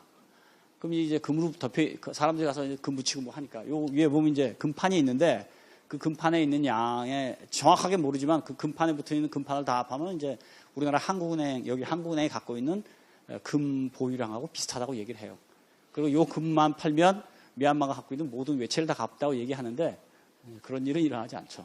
저게 이제 미얀마의 상징이기 때문에. 이게 보면 이제 소승불교, 그죠. 상자부 불교의 이제 상징으로 이제 얘기하고, 이게 이제 실론 타입의 탑이라고 얘기를 하죠. 베트남에 이제 차오덕이라 그러면 굉장히 캄보디아 근처에 이제 조그만 도시인데, 거기 보면 이제 잘 안 보이시는데 이게 관음각이라고 쓴 거예요, 한자로. 볼관자에다가, 소리음자에다가 각. 관세음보살이 있던 관음각 그거거든요. 관세음보살이 여기 있고. 이건 우리식으로 대승불교고, 이건 상자부 불교에서 하는 이고. 마닐라에 보면 대성당 있죠. 필리핀 마닐라 대성당이고. 앞에 이제 광장이 있잖아요. 그러니까 스페인 사람들이 점령을 할 때 항상 성당을 만들고 요 옆에다가 총독관절을 만들고 이 앞에다 광장을 만든 다음에 거기서 항상 훈련을 했죠. 식민지 점령군들이 뭐 이래서 폼 잡는 데고. 브루나이에 가면 이제 모스크가 멋있게 있고. 이 네 가지가 이제 결합이 됐으면 세계에서 가장 치열하게 싸워야 될 곳인데 또 그렇게 잘 살고 있어요, 사람들. 그렇게 하지 않고. 이게 이 사람들의 특징이다라고 생각하십니다. 다들 한 번씩 지역에 맹주였었다. 이게 인도차이나 반도인데 이게 이제 10세기에 크메르 제국, 앙코르 왕트를 만든 크메르 제국이 이렇게 됐었고 한 500년 지났더니 이게 이제 아유타야 왕국이 되고 버마 쪽에 이제 왕국이 있었고 이게 이제 라오스 쪽에 왕국, 란상 왕국이죠. 란상 왕국이 있었고 크메르 제국이 줄어들었고 베트남도 둘로 갈라져 있고 위에는 지금에 있는 베트남 베트족이고 밑에는 참족이 다르는 힌두의 참족이었거든요. 이렇게 돼 있었다가 그러니까 여기 또 이제 크메르 왕국이 다 다스렸다가 이제 밀렸고 여기 이제 아유타야 이제 왕국이 이제 커져가지고 아유타야 왕국이 우리나라 임진왜란 때 조금 나와요. 왜 그러냐면 임진왜란 때 그 명나라에다가 우리가 구원봉을 요청을 했을 때 이 태국 아유타야 왕국 우리도 보내겠다라고 얘기를 했어요. 근데 이제 명나라가 허락을 안 해줘. 왜 그러냐면 이 아유타야 왕국의 군대가 와가지고 이제 명나라에 와서 사고를 칠까봐. 그래서 이제 오질 않아요. 어쨌든 여기 폼 한번 잡았어요 그때 자기도 가겠다. 근데 아유타야 왕국이 이제 18세기 있고 여기 이제 라오스가 세 개로 나오죠. 위에 루앙프라방 왕국, 비엔티엔 왕국, 참파삭 왕국 셋으로 나오져 있고 여기 란나 왕국 이제 란나 왕국이 이제 여러분이 알고 있는 그 치앙마이 쪽의 왕국이 돼요. 이렇게 되고 나오져 있고 캄보디아 주로 있고 베트남이 이만큼 돼 있고 19세기 들어와서 이제 이쪽은 전부 이제 프랑스 식민지가 되고 태국은 시암 제국이 살아남고 라오스 이쪽은 전부 이제 영국 식민지로 되고 이게 이제 이런 이제 한 1000년 정도의 역사를 이렇게 들여다보면서 우리 이제 생각을 해보세요. 우리 생각을 해보면 일본 사람이 우리 다스렸다든가 중국이 그 역사 문제가 나오면서 국경선 문제가 있고 네가 어디가 내가 어디가 생각해보면 그걸 생각해서 여기서 싸우게 되면은 답이 없어요. 500년 전에 저건 내 땅이었다가 300년 전에 내가 있는 땅이 쟤네 땅이었다가 700년 전에 또 쟤네 땅이었다가 이렇게 얘기되기 때문에 그걸 도입을 해가지고 뭐 500년 전에 내 땅이었으니까 크메르 캄보디아가 지금 약하지만 좋다. 우리가 이제 힘 키워주네 다 하겠다고 전쟁을 하면 여기는 답이 안 나오는 나라라고. 그러니까 있는 대로 인정을 하고 조금씩 개선하면서 뭘 하고 서로 협력을 하고 살아가는 게 익숙한 사람들이지 전쟁은 이제 1000년 동안 해가면서 너무 고생 골치 아팠으니까 이제 그만하자 하는 쪽으로 하면서 대신 경제 협력을 하자라고 나가요. 한때는 자랑스럽고 화려한 과거를 갖고 있는 사람, 지금은 뭐 세계에서 가장 못 사는 지역에 살고 있지만 이게 이제 바이언사원인데 크메르 앙코르 툼이죠. 앙코르 툼의 바이언사원인데 아시다시피 이렇게 사람이 요만한데 이 돌로 이만한 졌으니 엄청나죠. 미얀마 바간에 이제 11하고 13세기에 이제 2,500개의 무탑이 있는데 요 조그만 거 하나가 아마 다부탑보다도 클 거예요. 어떤 거는 막 20층짜리 건물에 해당하는 경우가 높거든. 무지하게 큰 게 이제 여기 있는 거죠. 이게 이제 인도네시아의 보르부드르 사원, 불교 사원인데 이게 위에서 보면 피라미드하고 똑같아요, 여러분. 사람 크기가 요만하니까 피라미드를 쌓아가지고 올린 거라고요. 그리고 요 위에 이제 종이 있고 그 안에 부처님이 들어가 있고 불교 탑이라고요. 태국의 아유타야 유적이 이제 이거 사원이죠. 사람이 요만하니까 엄청나게 큰 이제 종교적인 물건을 만들고. 그럼 왜 그럼 후회할지 모르겠죠, 여러분. 여기 사람 사는 집은 없고 다 종교적 물건밖에 없죠. 그 신기하잖아, 그죠?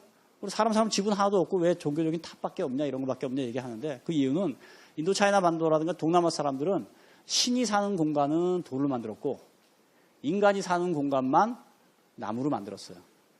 그러니까 뭐 우기 건기를 거치고 1년에 한 3개월 이상은 매일 하루 종일 한두 번씩 비가 오고 이런 데니까 건기를 거치고 우기를 거치고 하면서 사람이 사는 집들은 다 나무로 졌으니까 없어지고 돌로 만든 신의 공간만 남은 거야. 그러니까 우리가 보는 거는 신의 공간만 볼 수 있는 거죠. 그러니까 남은 게 이렇게 보인다고. 그러니까 이 사람들도 세계에서 가장 잘난 사람이라고 마음속 한쪽 끝에서는 가르치고 있고 배우고 생각한다고요. 또 재밌는 게 이게 이제 어디 있냐면 이게 미얀마 북부에 이제 만달레이라는 도시가 있어요. 그 만달레이가 과거 이제 이 영국이 식민지 하기 전에 수도였던 도시인데 거기에 이제 마하무니 사안이라고 이제 어떤 절이 있는데 그 절에 가면 이제 이런 조각품이 있어요. 그 조각품이 아무것도 아닌 것도 뭐 볼 수 있죠, 여러분. 근데 이게 이제 힌두 조각이거든. 여기 이제 눈이 하나 있어가지고 시바신일 거예요, 아마. 그리고 여기 이제 반질반질한 이유는 여기를 갖다가 문지르면 자기가 아픈 부위를 여기 와서 문지르면 병이 낫는다는 거예요. 무릎이 아픈 사람이 여기를 와서 문지르고 배가 아픈 사람은 여기를 문지르겠죠, 그죠? 나도 와서 이제 배도 좀 문지르고 했는데, 근데 이런 곳이 이제 있다고. 이게 어디서 온 거냐면 원래 앙코르 캄보르 시엠에서 11세기에 만들어진 건데, 이 태국의 아유타야 왕국이 커지면서 여기 침략을 했거든. 침략을 하면서 전리품을 갖고 온 거예요, 이제. 전리품을 갖고 이제 아유타야니까 이제 아유타야, 태국의 방콕에서 한 1시간 올라가면 아유타야라는 곳에 그걸 갖고 있었는데 버마 퉁구 왕조가 16세기에 아유타야를 침략해서 아유타야를 멸망시켜요. 그러면서 요걸 갖고 와. 그러니까 한때 여기 있던 놈을 이놈이 훔쳐왔다가 여기 있던 걸 또 이놈이 가서 훔쳐오고. 그럼 이제 그런 게 자연스럽게 이제 어우러져 있는 거라 이거예요. 그러니까 아까 식으로 영토를 생각해서 뭐 네가 내 거를 갖고 왔고 여기까지가 네 영토고 이렇게 생각하면 이 사람들은 철천지 원수로 평생을 살고 이렇게 앞으로 살아야 되는데 그렇게는 더 이상 생각하지 않는다 이거예요. 그래서 이제 20세기 들어와서 이제 어떻게 되냐 21세기 근처가 돼서 정치적으로 다들 안정이 됐죠. 유럽의 식민지를 거쳐서 90년대 이후 이제 전쟁이 다 사라진 지역이다. 그래서 이념 전쟁보다 경제 복지를 중요시하게 인상을 생각하고 야 이렇게 해봐야 결국 뭐냐 사람들 다 국민들이 잘 살게 하고 편하게 사는 게 중요한 게 아니냐라는 거에서 이제 이념 전쟁을 끝내고 종교하고 정치가 대부분이 분리가 됐어요. 중동하고 이게 달라. 신정국가의 한대로 불안정한데 이걸 극복을 했다고요. 그 다음에 이제 이미 뛰어난 문명이 있으니까 자부심이 있는 거야. 우리도 한때 이거죠. 그래서 이제 지식과 교육이 중요한 게 왜 그러냐면 유교적 전통도 있고 과거에 국가를 다루었기 때문에 국가를 경영했던 경험도 있고 지식이 중요하다는 걸 알게 됐고요. 더 중요한 게 이제 경제적인 이유를 보면 모든 국가가 이제 해안을 통해 접근이 가능하다. 그러니까 대외 개방이 가능한 거죠. 라오스를 제외하고는. 그래서 이제 근데 한국하고 중국이 잘 사는 걸 보게 되니까 야 저걸 따라가자. 그러니까 자본주의 국가였을 경우에는 한국이 하는 걸 따라가는 게 맞고 사회주의 국가들은 중국이 변하니까 중국대로 하면 되지 않겠냐. 라는 두 가지 경쟁 모델이 이제 적용이 되죠. 그리고 서로와 서로를 조금씩 믿게 됐어요. 왜? 67년도에 아세안이 만들어지면서 매일같이 매년 정상들이 만나고 뭐하고 하다 보니까 서로를 조금씩은 믿게 되더라. 저 애가 나를 침략하지 않을 거다. 내가 쟤를 침략하지 않을 거라는 믿음이 지역 내에 형성이 되니까 서로 잘 살자 하는 의미가 나왔어요. 이게 이제 1950년대 만드는 기러기 때 성장 모양이고 일본이 제시한 모형이에요. 근데 해픈 투비 이게 또 잘 맞아요. 무슨 얘기냐면 앞에 어떤 기러기가 이제 겨울에 이제 겨울에 지금 아마 북쪽에서 남쪽으로 왔다가 봄이 되면 이제 남쪽에서 또 북쪽으로 가는 이제 기러기 떼가 이제 하늘에 보이는데 이게 쭉 가잖아요. V자형으로 가는데 앞에 리딩 컨트리가 하나 있고 그 리딩 컨트리가 어떤 산업을 일으킨 다음에 그 산업에서 임금이 올라가고 하면 경쟁력이 떨어지면 그 산업을 뒷나라한테 주고 자기는 또 새 걸 만들어 간다는 그런 식 이론이에요. 근데 일본 사람이 만들었기 때문에 그 앞에 일본이 있고 우리 일본이 계속 새 산업을 만들고 선진국으로 가면서 자기네들이 경쟁력이 떨어진 걸 뒤로 주면 그 뒤에 나라는 그걸 받고 이 나라가 또 앞으로 나가다 뒤로 주고 이렇게 간다는 얘기예요. 그래서 이제 그 구도에 맞춰가지고 그림을 그려보면 앞에 일본이 있고 이제 포 타이거즈라고 70년대 현대화를 시작한 한국, 홍콩, 대만, 싱가포르가 있고 그 다음에 8, 90년대에 시작한 태국, 말레이시아, 인도네시아, 필리핀이 있고 그 다음에 이제 베트남이 최근에 나온 거고 중국은 뭐 7, 90년대에서 계속 이렇게 좀 여기에 해당이 안 되는 게 너무 크니까 이렇게 지었거든요. 요 모델이 생기고 동아시아가 이 모델대로 가면은 성공할 것이다라고 얘기를 했는데 실제로 이 모델이 많이 작동이 돼요. 우리는 좀 인정하고 싶지 않고 그렇지만은 어쨌든 우리는 많은 기술을 배울 때 일본에서 배웠으니까 일본 사람이 우리한테 가르쳐주든 안 가르쳐주든 우리는 일본의 뭐 비디오 테이프 기계라든가 리더라든가 테레비를 갖고 와서 뜯어보면서 하나씩 실험하고 뭐하고 해서 그거보다 좋은 제품을 만들어서 오늘날의 삼성 테레비가 있는 거니까 그렇게 했다고요. 그리고 우리가 이제 조금 할 거는 우리도 이제 요새 많은 공장들 갖다가 이쪽으로 이전을 하고 아까 여러분 사진에서 본 뭐 옷 만드는 공장 이런 건 여기서 만든 다음에 우리가 다 이쪽으로 넘겨줬잖아요. 대충 보면 많이 맞아요. 근데 이제 틀린 것도 있어요. 왜냐하면 이 모델에 따르면 영원히 이 나라는 이 앞으로 갈 수가 없어. 그죠? 태국이 한국을 앞설 수가 없는 거야. 왜냐하면 한국에 기술을 줘야지 태국이 앞서잖아요. 받아가잖아. 그죠? 근데 실제로 어떤 산업에 있어서는 사실 뭐 반도체 한국이 일본보다 앞섰으니까 앞에 와 있고 어떤 산업에 있어서는 이렇게 또 가는 것도 있고 어떤 산업에 있어서는 태국, 베트남이 좀 앞에 가 어떤 미얀마가 더 앞서 이럴 수가 있는데 전반적인 소득의 구조를 보면 이게 비슷하게 그래서 맞아 들어가요. 그래서 이렇게 따라서 이제 기러기가 때가 모여가는 모양이다라고 이렇게 얘기를 하는데 이 모양을 따라서 그래서 지금 현재 이제 항만 시설 같은 건 싱가포르가 세계 최고 수준이니까 이게 앞에 가 있고 반도체라든가 혹은 디스플레이 같으면 우리가 제일 앞에 있고 하지만 다른 경제 구조를 보면 대충 이게 비슷하게 맞아 들어간다 이렇게 얘기를 해요. 근데 거기서 보면 이제 우리나라 산업 구조가 나오거든요. 이게 이제 1960년대 산업 구조를 보면 이게 이제 제로부터 시작해서 우리가 한 40% 정도를 농업이 생산을 하고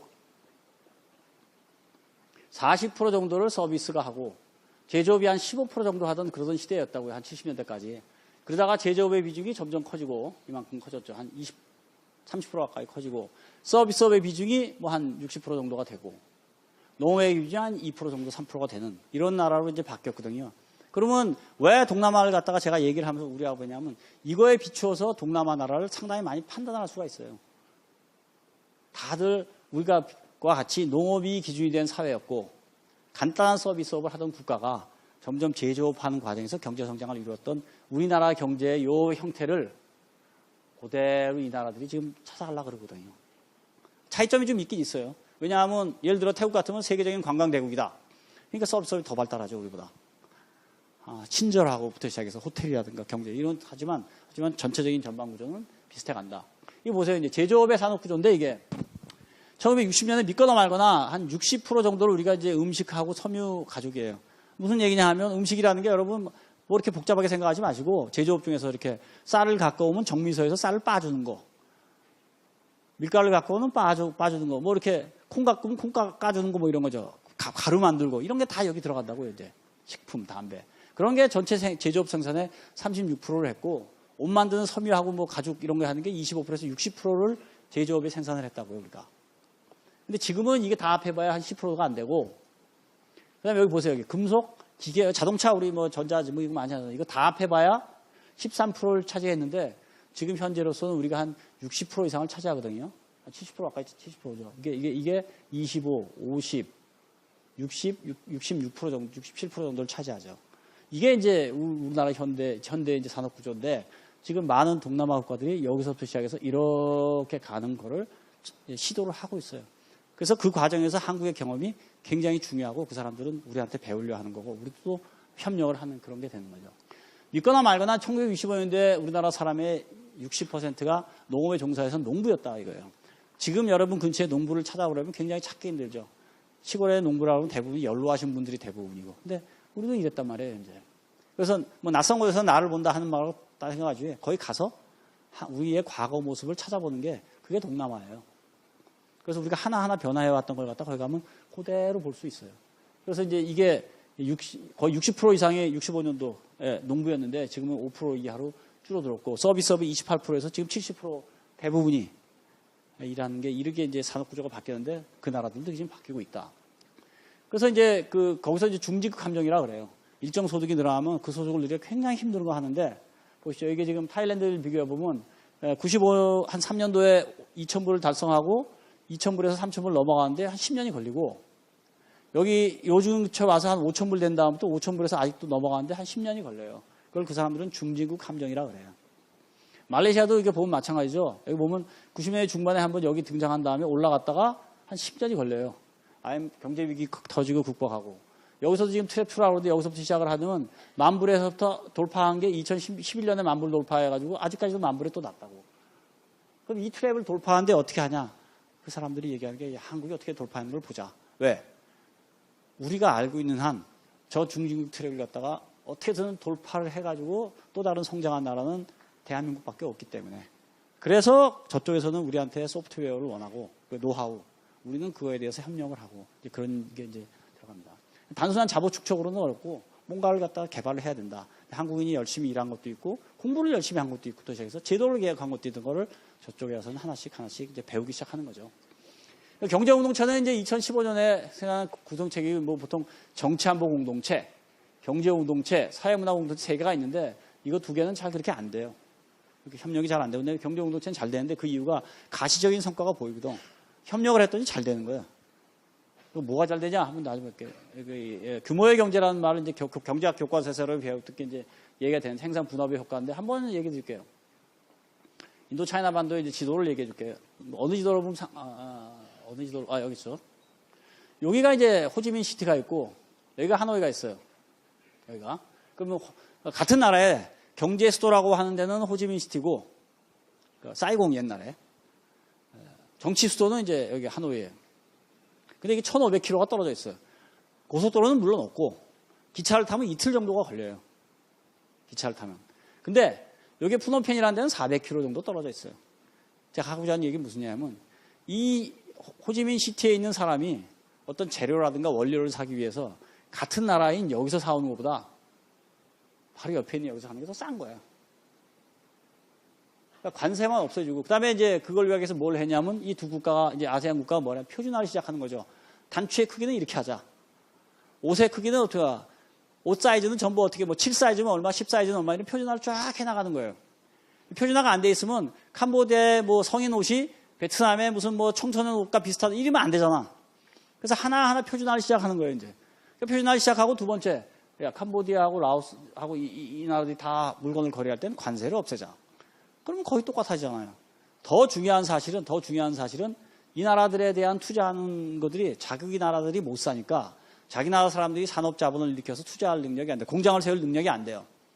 그래서 누가 들어가냐면 한국 기업이, 중국 기업, 한국 기업이 많이 들어가는데 그 한국 기업이 그걸 활성화하는 거야. 무슨 얘기냐? 오케이, 그러면 이 옷을 만들 때 뭐 옷에 관한 뭐 어떤 품목은 여기서 만들고 옷을 만들 때 어떤 품목은 여기서 만들자.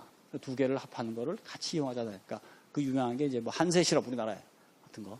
어떤 그 공장을 여기다가 이제 뭘 하냐면 이 베트남 인건비가 훨씬 비싸니까 베트남 사람들의 인건비로는 천을 만들고 기계를 더 많이 쓰니까요.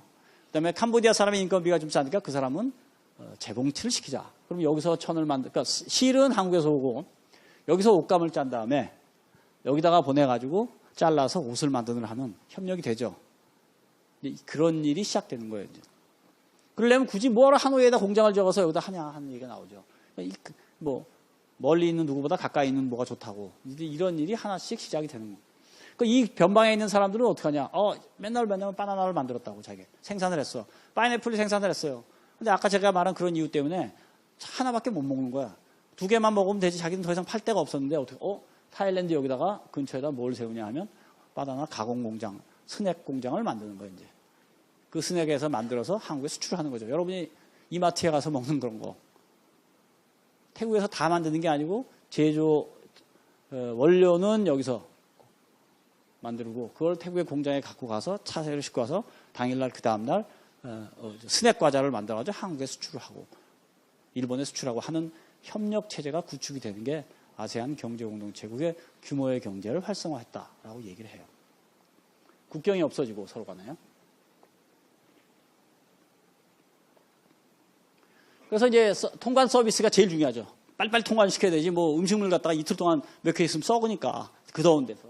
그다음에 이제 금융시장 커넥티비티 도로를 개선하는 거죠. 인프라가 빨리빨리 되게 하고 하는 거. 어떤 보호제 통계 업무도 통하고 뭐 이런 거 많이 합니다. 자 이렇게 해서 관세율이에요 이게. 이게 이제 2000년대 초에 관세율이 이렇게 높았다가 점점 떨어져서 아세안 5 국가는 0%. 좀 소득이 낮은 캄보디아, 라오스, 미얀마, 베트남 여기 좀 소득이 낮으니까 그쪽들은 조금 관세가 좀 늦게 들어가서 그래봐야 1%밖에 안 되니까요. 평균 내면 빨간줄이 이렇게 가게 돼서. 그래서 각 나라들이 전부 통관 제도를 갖다 간편화하고 그러니까 예를 들어서 베트남에서부터 저쪽에 태국까지 가는데 하루는 쫙 가게 돼 있고 국경을 두세 개를 통과해도 쭉 갈 수 있게 시스템을 만들었거든요. 그게 이제 경제 공동체를 만든 겁니다. 물론 비관세 장벽은 좀 있어요. 사이즈가 조금씩 다르고 각 나라가 소비자 보호 제도가 조금씩 다르고 하는 게 있는데 계속 그거는 통합해 가려고 노력하고 있습니다.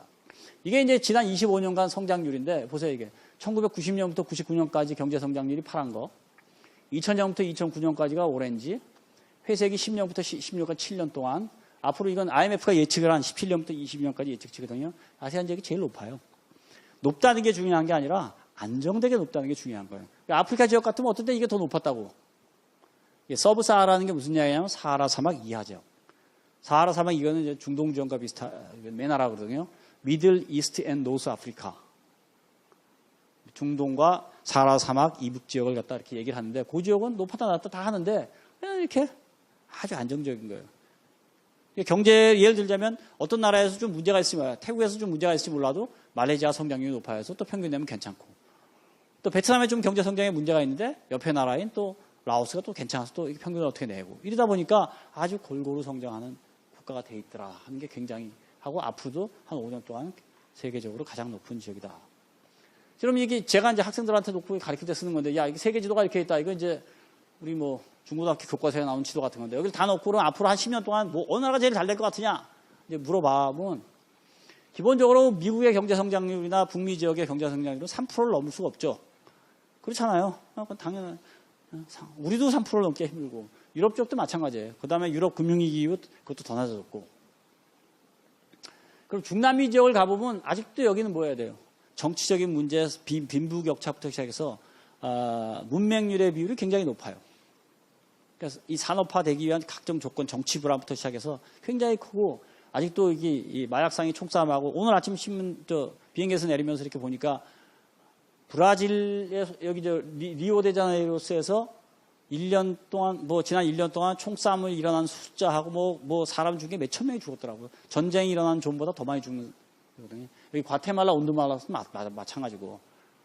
이서 치안이 안정이 되니까 경제적으로 투자를 할 수가 없어요. 공장을 세울 필요 없고 이런 문제가 있고. 아프리카 지역은 아직도 산업화하기 굉장히 미달해요. 왜? 그냥 아프리카의 문제는 아시아존은 여기 이쪽 존은 인도존까지 여기까지는 과거에 문명이 있어가지고 지식의 중요성을 알고 국가를 통제할 줄 알았다고요. 사회를 통제한다든가 통제라는 게 나쁜 의미가 아니고 관리를 한다는 거죠. 직업을 배분의 사람들한테 나눠주고 경제 활동을 일으키게 하고 자유를 주고 하는 게 있는데 불행히도 아프리카는 그걸 아직 해본 경험이 없는 거예요. 역사적으로. 그렇기 때문에 굉장히 힘든 이제 구조조정 경험을 겪어야 됐고 아시다시피 중동하고 북아프리카 아직도 총싸움을 하고 있잖아요.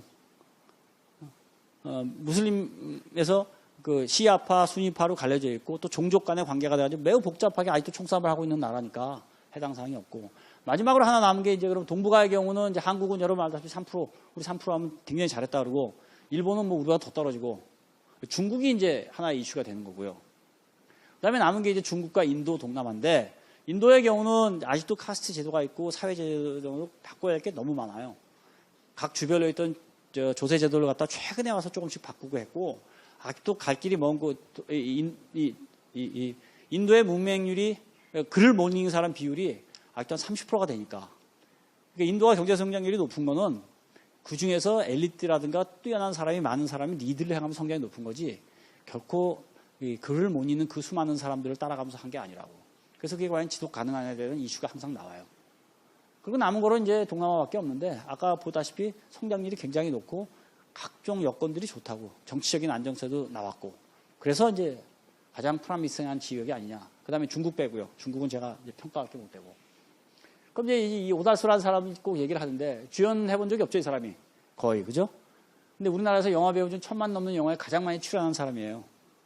이 사람이 나온 영화를 다 더하면 1억이 넘는다. 유일하게 1억 동원했다 그러면 좀 뭐하지만 어쨌든 이 사람이 나온 영화 1억 이상 봤거든요. 그러니까 국제시장, 도둑들, 7번방의 선물, 변호인, 괴물, 암살. 이게 2006년도까지, 16년까지니까 이 많은 영화에 출연하면서 수많은 관객이 와서 유일하게 1억을 넘는 이병헌이 아니고 이 사람이라고요.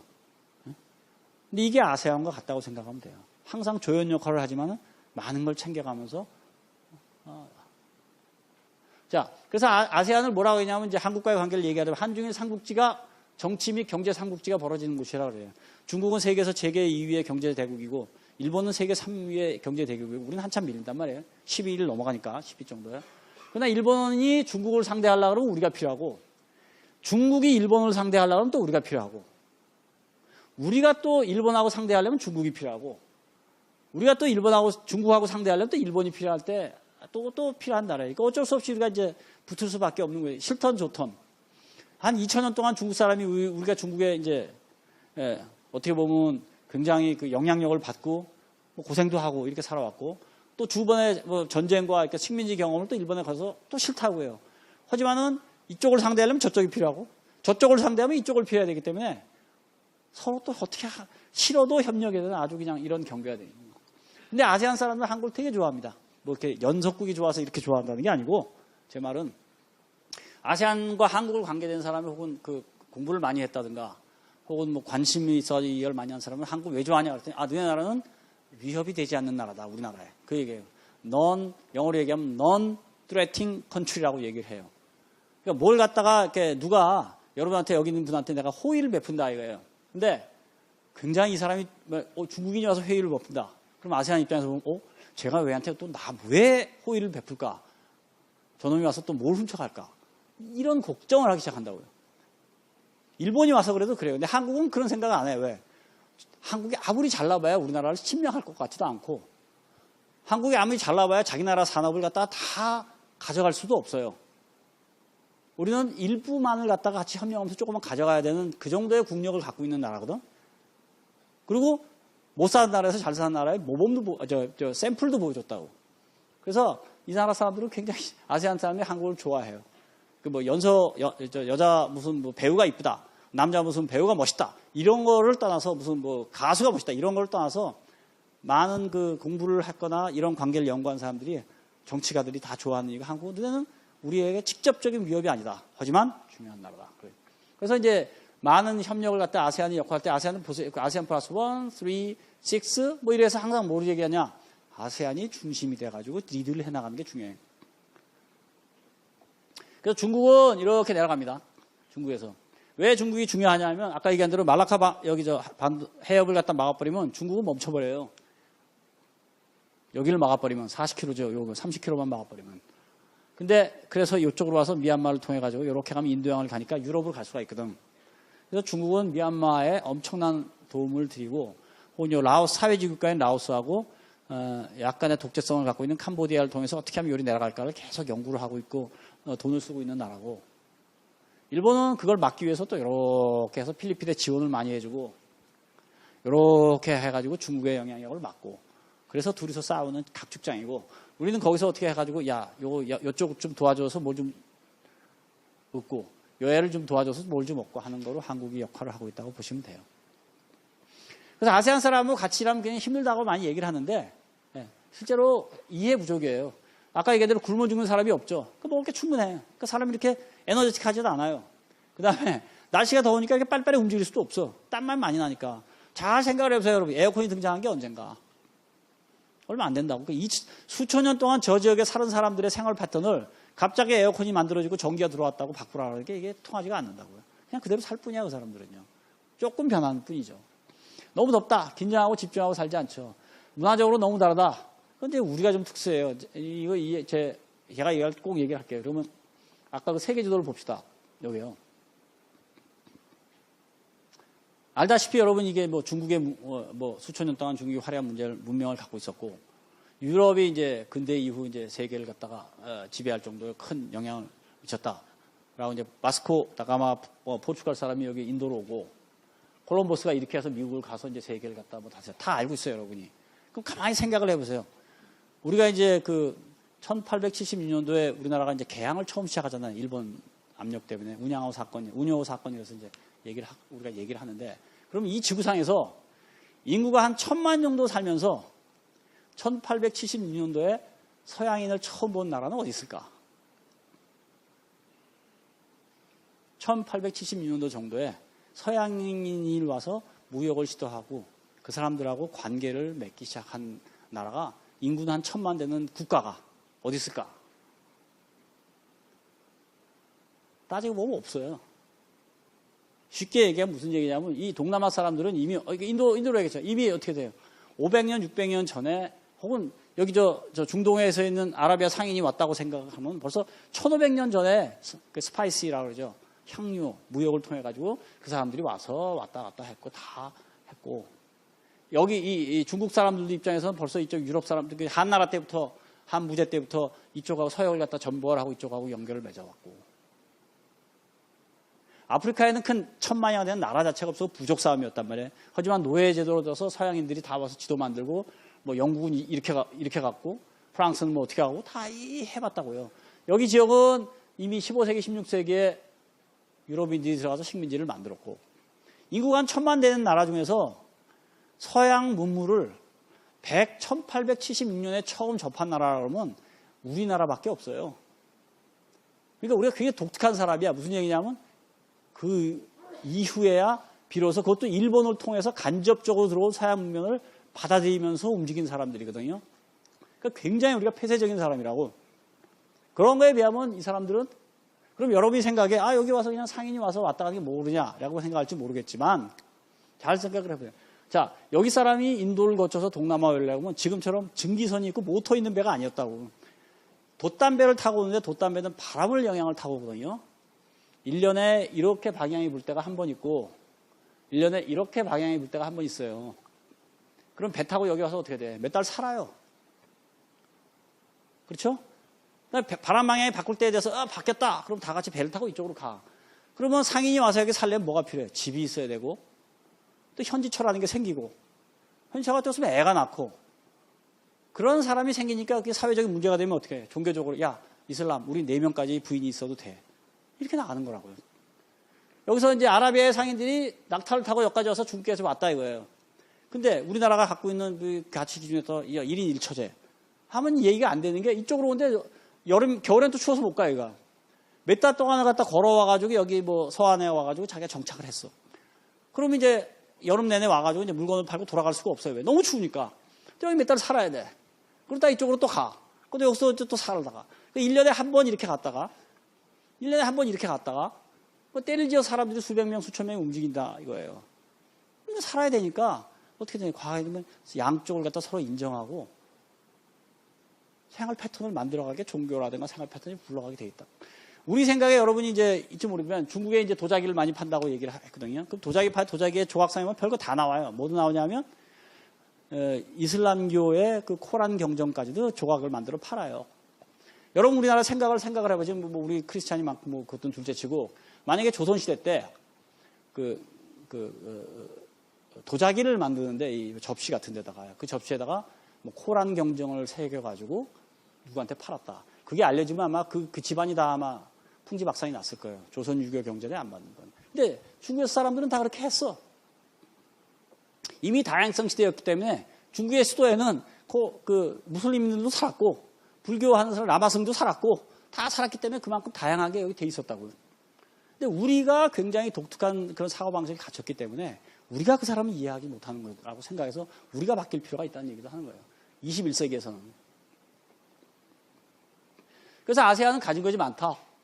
풍부한 자원, 부자가 많죠. 인적 자원, 아까 20, 30대가 80%를 차지하고 있고요.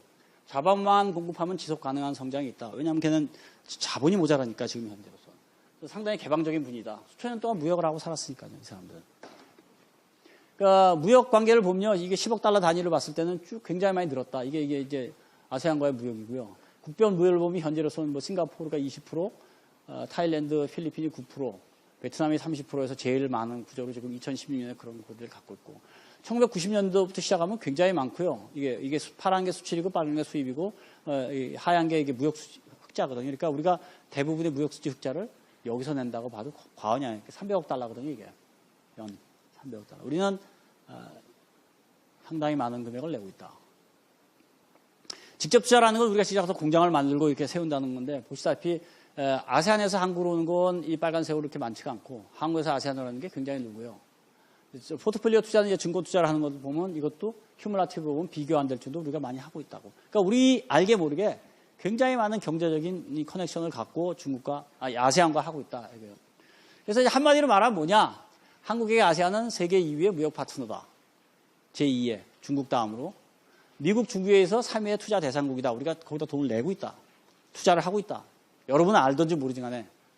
그다음에 한국 기업에 굉장히 좋은 노동력 소스다. 왜냐하면 우리 기업이 거기 가서 공장을 짓고 그 공장에서 일하는 사람은 그쪽 사람이다. 싼 임금에. 우리나라 사람이 1년에 600만 명이 아세안 국가를 가서 뭐 휴가를 즐기던 아니면 배낭여행을 하던 뭐 하고 있는 나라다. 우리나라가 제일 많은 공적 개발 지원을 하고 있는 국가다. 그래서 이 정도로 우리하고 굉장히 가까운 나라가 아세안이고 아세안은 또 한국에 어떠냐면 세계 5위에 그러니까 아세안이 보면 중국과 제일 많은 무역을 하고요. 일본, 미국, EU 다음으로 한국이 되고 투자도 역시 이 순서대로 5위예요. 공적 개발로 봐도 한 5, 6위쯤 되고 근데 이제 이게 포커스죠. 한류가 우리나라가 한류의 발상지다.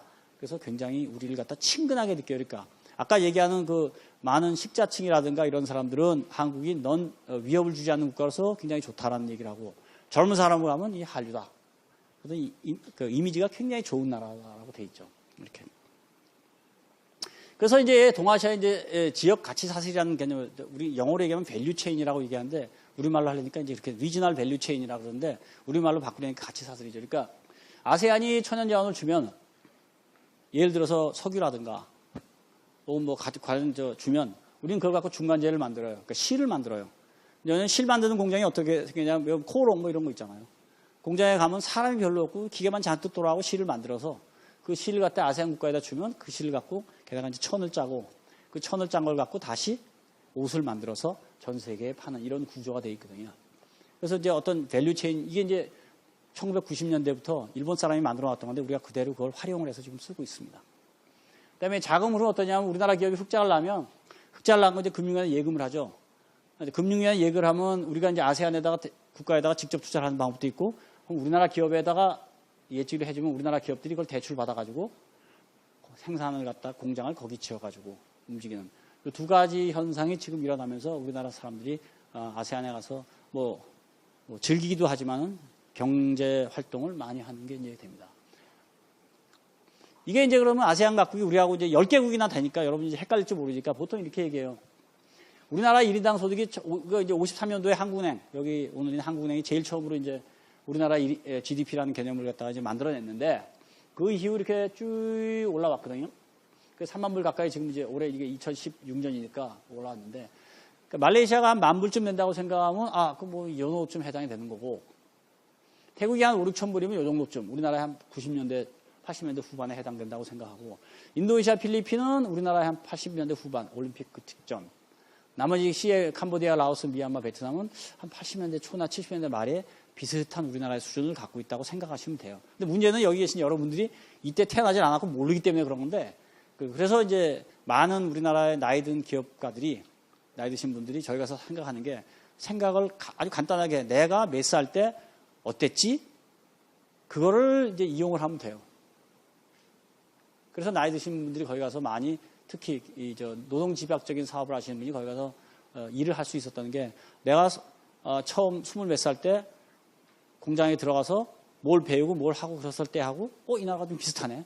아니네. 이 산업 뭐 이렇게 물론 지금 IT 기술이 발달됐고 새로운 뭐가 도입이 돼가지고 많이 바뀌고 휴대폰도 쓰고 뭐 스마트폰 쓰고 다 바뀌긴 했지만 그래서 그런 개념을 갖고 이용하면 훨씬 더 그 사회를 이용하기 편하다. 거꾸로 여러분이 여기 젊은 세대 많으신데 우리나라 사회를 이해하는데 야씨 우리 할아버지가 어떻게 살았는지 모른다. 우리 아버지가 살았던 시대를 모른다. 그러면 거기 가서 보면 돼요.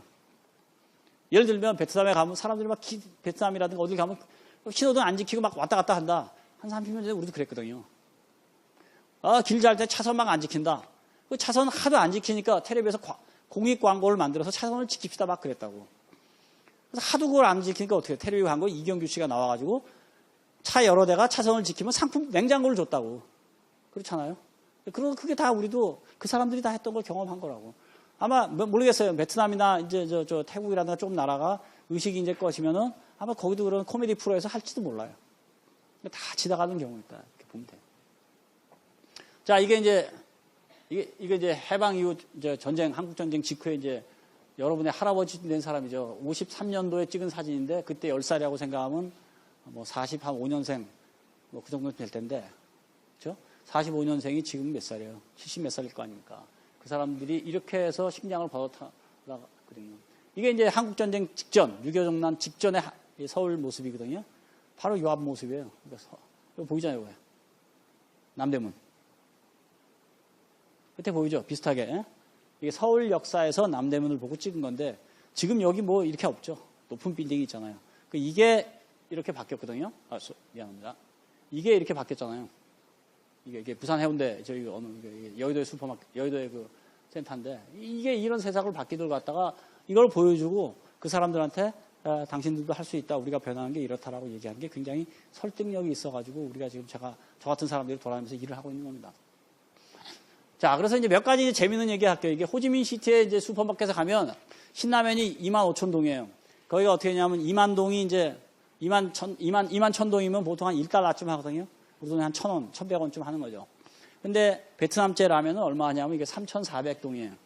이게 뭐냐면 신라면이 몇 배가 비싸냐면 6배 정도 비싸죠. 근데 여러분 생각이 이상하면, 현지 라면은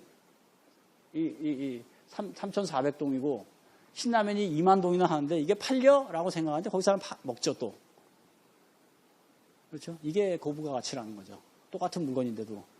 똑같은 자동차를 하는데 여러분이 왜 벤츠를 사고 소나타를 사냐고 똑같은 이치로 생각하는데 우리나라의 신라면이 지금 거기서 그런 위치를 차지하고 있다고 보시면 돼요. 그만큼 그 사람들의 사회에서 신라면은 고급 물건이다.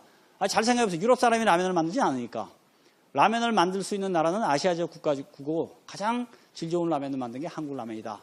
그리고 또 이제 우리나라 한류 영향도 있고 그래서 거기 사람들이 1달러 자기네 라면보다 5배 내지 6배가 비싼 신라면을 갖다가 먹고 있는 거죠. 근데 우리나라 이제 김도 재밌는 게 보세요. 김이 이제 2017년도에 처음으로 5만 불 달러를 달성했어요. 그래서 우리나라 수산물 갖다가 세계적으로 이제 수출해가지고 이제 막 했는데, 아다시피 이제 뭐 중국이나 미국은 이제 우리나라 교포가 많아서 그런 거고, 중국이, 이게 일본은 뭐 전통적으로 김을 먹는 나라였는데, 재밌는 게 태국이 16%를 차지한 거예요, 이제. 이게 뭐냐? 언제부터 태국 사람, 그러니까 원래 김은 찬 지역에서 나오기 때문에 더운 지역 사람들이 먹진 않았거든? 미국에 있는 한국 사람이 주로 먹었고, 중국에 있는 교포들이 먹었고, 일본에 있는 일본 사람들이 먹었는데 갑자기 태국이 등장을 한 거예요. 알고 봤더니 이제 김 과자를 만든 거야. 일본 사람, 태국인들이. 그 사람들 기발하죠. 이거 괜찮다라고 생각해서 자기네 과자에다 김을 싸가지고 김 과자를 만들어서 히트를 쳤어요. 이게 이제 호지민 시티에 가면 이제 비비고, 그래서 김 파는 거, 김밥 뭐 이렇게 팔고 있어요. 어저께 양군이 아니죠. 래피도. 미얀마에 있으면 래피도에 갔더니까 사진이 있는데 김밥을 만들어 팔더라고요. 큰 슈퍼마켓에서 한 2줄 정도에 1,000원 해가지고 만들어 팔더라고요. 그래서 한번 저거 먹어볼까. 2,000원. 먹어볼까 했었죠. 그래서 김 원래 추운 지방에 나는 건데 동남아 사람들이 조금 응용을 해가지고 하기 시작한다. 그게 무슨 얘기냐면 제가 잘 들어보세요. 1인당 소득 4만 달러, 우리 3만 달러 국가가 1인당 소득에 3,000불, 4,000불 나라에다가 농산물을 판다. 상식적으로는 되지가 않는 거죠. 여러분 생각에 뭘 팔아야 되냐면 자동차라든가 컴퓨터만 팔아야 되잖아.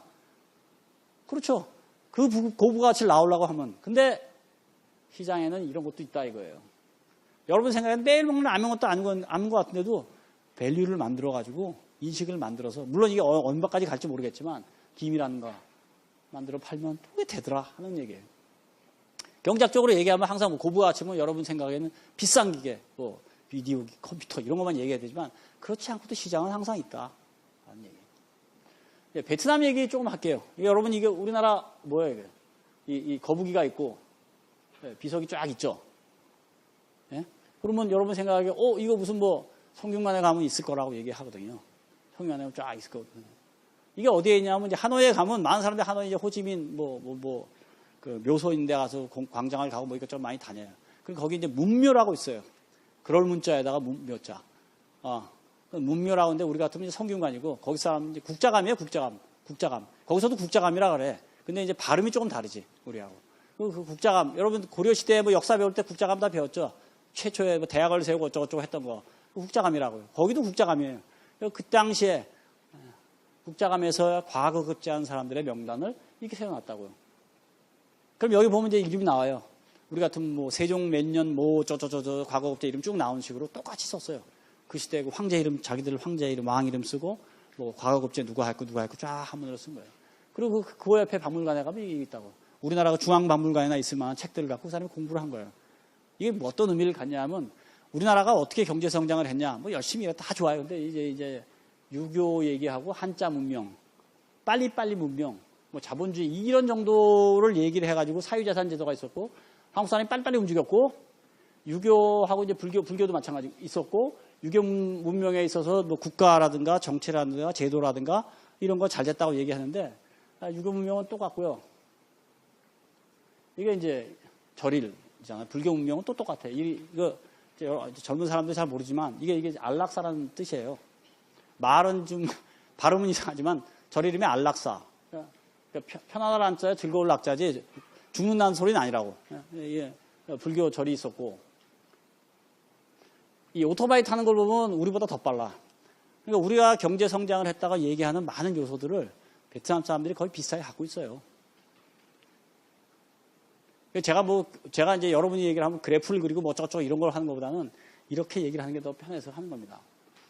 이게 이제 며칠 전에 갔을 때 찍은 사진인데, 이게 뭐냐면, 호지민 시티에 가면, 우리 같으면 서울대학교 같은 호지민 시티 대학이 있어요. 거기 유일하게 엘리베이터가 있는 건물이거든요. 그 엘리베이터는 학교 건물 내에 엘리베이터에 이제 코카콜라 사인하고 KFC를 갖다가 이렇게 붙여놓은 거야. 그래서 생각을 해보세요. 우리나라 어떻게, 만약에 우리나라에서 서울대학교의 엘리베이터에다가 코카콜라 광고판을 갖다 이렇게 써붙이고, 호지민, KFC 광고판을 이렇게 써붙였으면 아마 난리 날 거야. 게시판에다. 우리가 뭐냐. 그쵸? 근데 얘네는 하고 있다고. 그만큼 자본주의에 프렌들이 아주 친숙하다는 얘기예요, 이 사람들은. 비록 사회주의 국가이면서 사회주의 공산주의를 점령을 해가지고 국가를 운영했지만,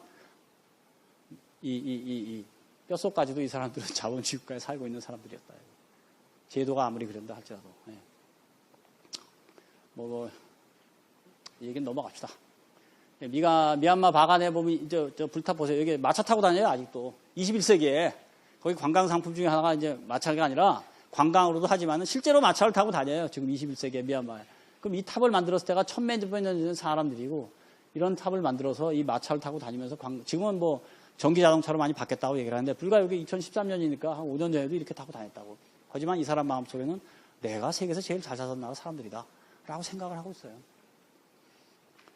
이 얘기는 마지막으로 제가 할게요. 콰이강의 달이라는 유명한 영화, 나이 드시면 다 알 거예요. 이거 50몇 년도에 나와서 아카데미상 7개부를 탔으니까 지금 얘기로 하면 뭐 굉장히 뛰어난 영화였죠. 콰이강의 달이라 그래요. 이게 왜냐하면 일본군 포로 수용소에, 그러니까 일본군이 운영하는 연합군 포로 수용소에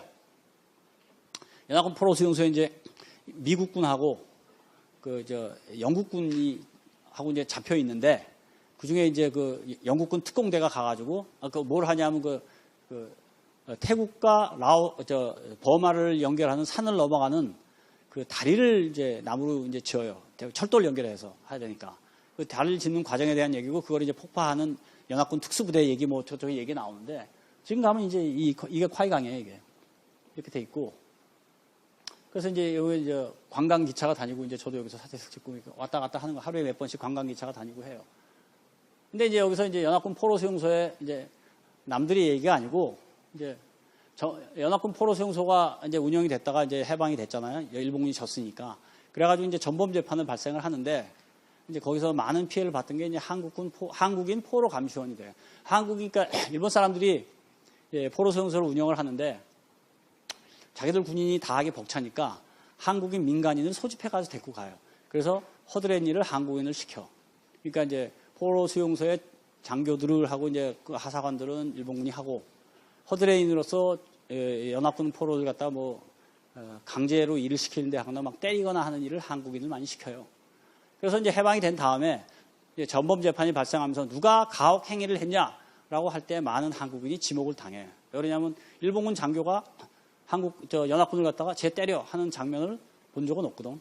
연합군이 포로가 한국군을 불러다 놓고 야 지금 이게 이상하니까 누구 때려라 라고 얘기하면 한국인이 일하는 사람이 가서 연합군을 때렸다고요. 그러니까 결과적으로 재판이 일어나는 과정에서 많은 한국인 감시원들이 이 전범으로 체돼서 사형을 받고 죽어요. 그 전범 재판에 회부가 돼서 120명이 됐는데 여기서 사형 언도를 받아서 32명 중에 9명이 한국인이 돼요. 그래서 거기 가면 그래서 그 당시에 12,000명의 일본군이 있었고 800명의 한국인 군무원이 있었는데 실제로 32명 중에서 12,000명 중에 23명의 일본인이 사형을 받고 800명 중에 9명의 한국인이 사형을 받고 물론 유죄 판결을 받아서 감옥에 수용된 사람도 있고 사형을 받을 정도면 굉장히 큰 일을 한 거죠. 나쁜 일을 한 건데 그렇게 돼요. 그래서 이제 연합군 묘지가 거기 가면 있는데 한국인에 대한 건 별로 없어요. 그래서 우리가 거기 칸차나브리에 가서 이런 거 따지고 본 사람 거의 없는데 어쩌다 보니까 제가 경제학 교수 돼가지고 왔다 갔다 하다 보니까 이런 걸 다 보게 돼서 그렇습니다. 제가 마지막으로 이제 얘기할 건 없고 이렇게 동남아가 다양한 곳이고 발전되고 있는 거고 우리와의 관계도 친숙한 곳인데 젊은이들이 많이 가서 일을 했으면 좋겠어요. 그리고 제가 왜 이렇게 많이 돌아다니냐 그 얘기는 제가 안 했는데 이제 마지막으로 얘기하면 동남아를 연구하는 지역 연구자들의 모임이 있어요. 거기는 이제 정치학 하는 사람도 있고 사회학 하는 사람도 있고 경제학 하는 사람도 있고 역사학 하는 사람도 있고 인류학 하는 사람도 있어요. 그중에서 경제학자들이 항상 놀림의 대상거리예요. 뭐로 놀림의 대상거리냐면 그 사람들 쿼트를 얘기하면 쟤네들은 하나도 모르면서 표만 갖고 숫자만 갖고 얘기하는 애. 이렇게. 그러니까 예를 들어서 베트남 경제에 대해서 어떻다라고 여러분이 무슨 코트라라든가 이런 데서 제가 나오는 글, 경제학자들 뭘 글 쓰라 하면 우리는 그런 걸 다 조사하고 GDP가 얼마, 경제 성장률이 얼마, 금융시장의 비중은 얼마, 은행은 몇 개, 어떻게 되어서 ATM 기계는 몇 개 쫙 글을 써요. 그런 다음에 그래서 이제 그 리포트 쓰면 우리끼리 알아보고 이 나라가 어느 정도 좀 얘기를 하는데 사회학자, 인류학자, 정치학자라도 우리한테 하면 야 그래서 그게 뭔데? 우리한테 물어봐요. 그래서 그 사람들의 생활이 지금 어떠냐? 라고 하면 경제학자가 대답을 못해. 가서 살아보질 않았기 때문에. 그래서 나는 태국에 대해서 쓰라 그러면 일주일 동안 태국에 대해서 열심히 해서 책을 쓰고요. 또 말레이시아에서 쓰라 그러면 또 한 달 동안 공부를 해가지고 말레이시아에 리포트를 써요. 그럼 말레이시아 사람이 진짜 어떻게 사는데? 너 할랄 풀 먹어봤어? 이렇게 얘기하면 말을 못해 우리가. 그리고 그게 그 사람들의 조크의 대상이야. 저것들은 돈은 많이 받는데 아무것도 모르면서 그게 근데 그 소리 하도 들어가지고 아이씨 내가 다 돌아다니겠다. 다 돌아다녀서 지금은 다른 지역 방향으로 연구한 사람만큼 내가 돌아다녔기 때문에 내 앞에서는 절대 그런 말 안 하지만 아직도 속으로는 그 사람들이 그런 생각을 해요. 왜? 대부분의 경제학을 하는 사람이 아직도 시장에 대해서는 잘 모르면서 얘기를 하니까. 뭐 어쩌고저쩌고 뭐 물가가 어쩌고 얘기하는데 너 그럼 캄보디아 프놈펜에 있는 시장 가가지고 뭐 하나 사봤어? 그거 안 가봤거든. 그렇죠? 그게 실화예요. 실화. 거기 가서 진짜 쭈그리고 앉아가지고 1,000원 주고 쌀국수 먹어보면서 이게 뭐가 더 들어갔네. 거기 뭐 새우 하나 더 넣으면 100원 더 넣네. 이걸 해봤냐는 거예요. 안 해봤거든. 그러니까 이제 모르는 거지. 리포트에 매우 건조한 리포트는 쓸 수 있어도 체험에서 그런 걸 못 쓰기 때문에 우리가 굉장히 조크의 대상이었는데 어쨌든 그거 듣기 싫어가지고 제가 다닌 덕분에 또 그걸 좋아하는 것도 있고 돌아다니는 걸 좋아하는 것도 있고 호기심도 많고 그래서 어쩌다 보니까 여러분 앞에서 이렇게 얘기를 하게 된 거라고 생각하면 돼요. 여기 젊으신 분 많은데 많이 돌아다니면서 여러분이 배웠던 경제학, 경영학 지식과 현실을 계속 매칭을 해가면서 하나하나씩 체험을 해보세요. 이 뭐라고 얘기하냐면 머릿속에 갖고 있는 지식은 지식이 아니라고. 그걸 어떻게 가슴으로 느끼자 할 때 그게 진짜 산지식이 되면서 그래야지 그 사람하고 얘기를 하면서 사업, 비즈니스가 성립이 되는 거니까. 제가 오늘 말씀드린 건 이걸 맞추고요. 뭐 질문 있으면 해주면 감사하겠습니다.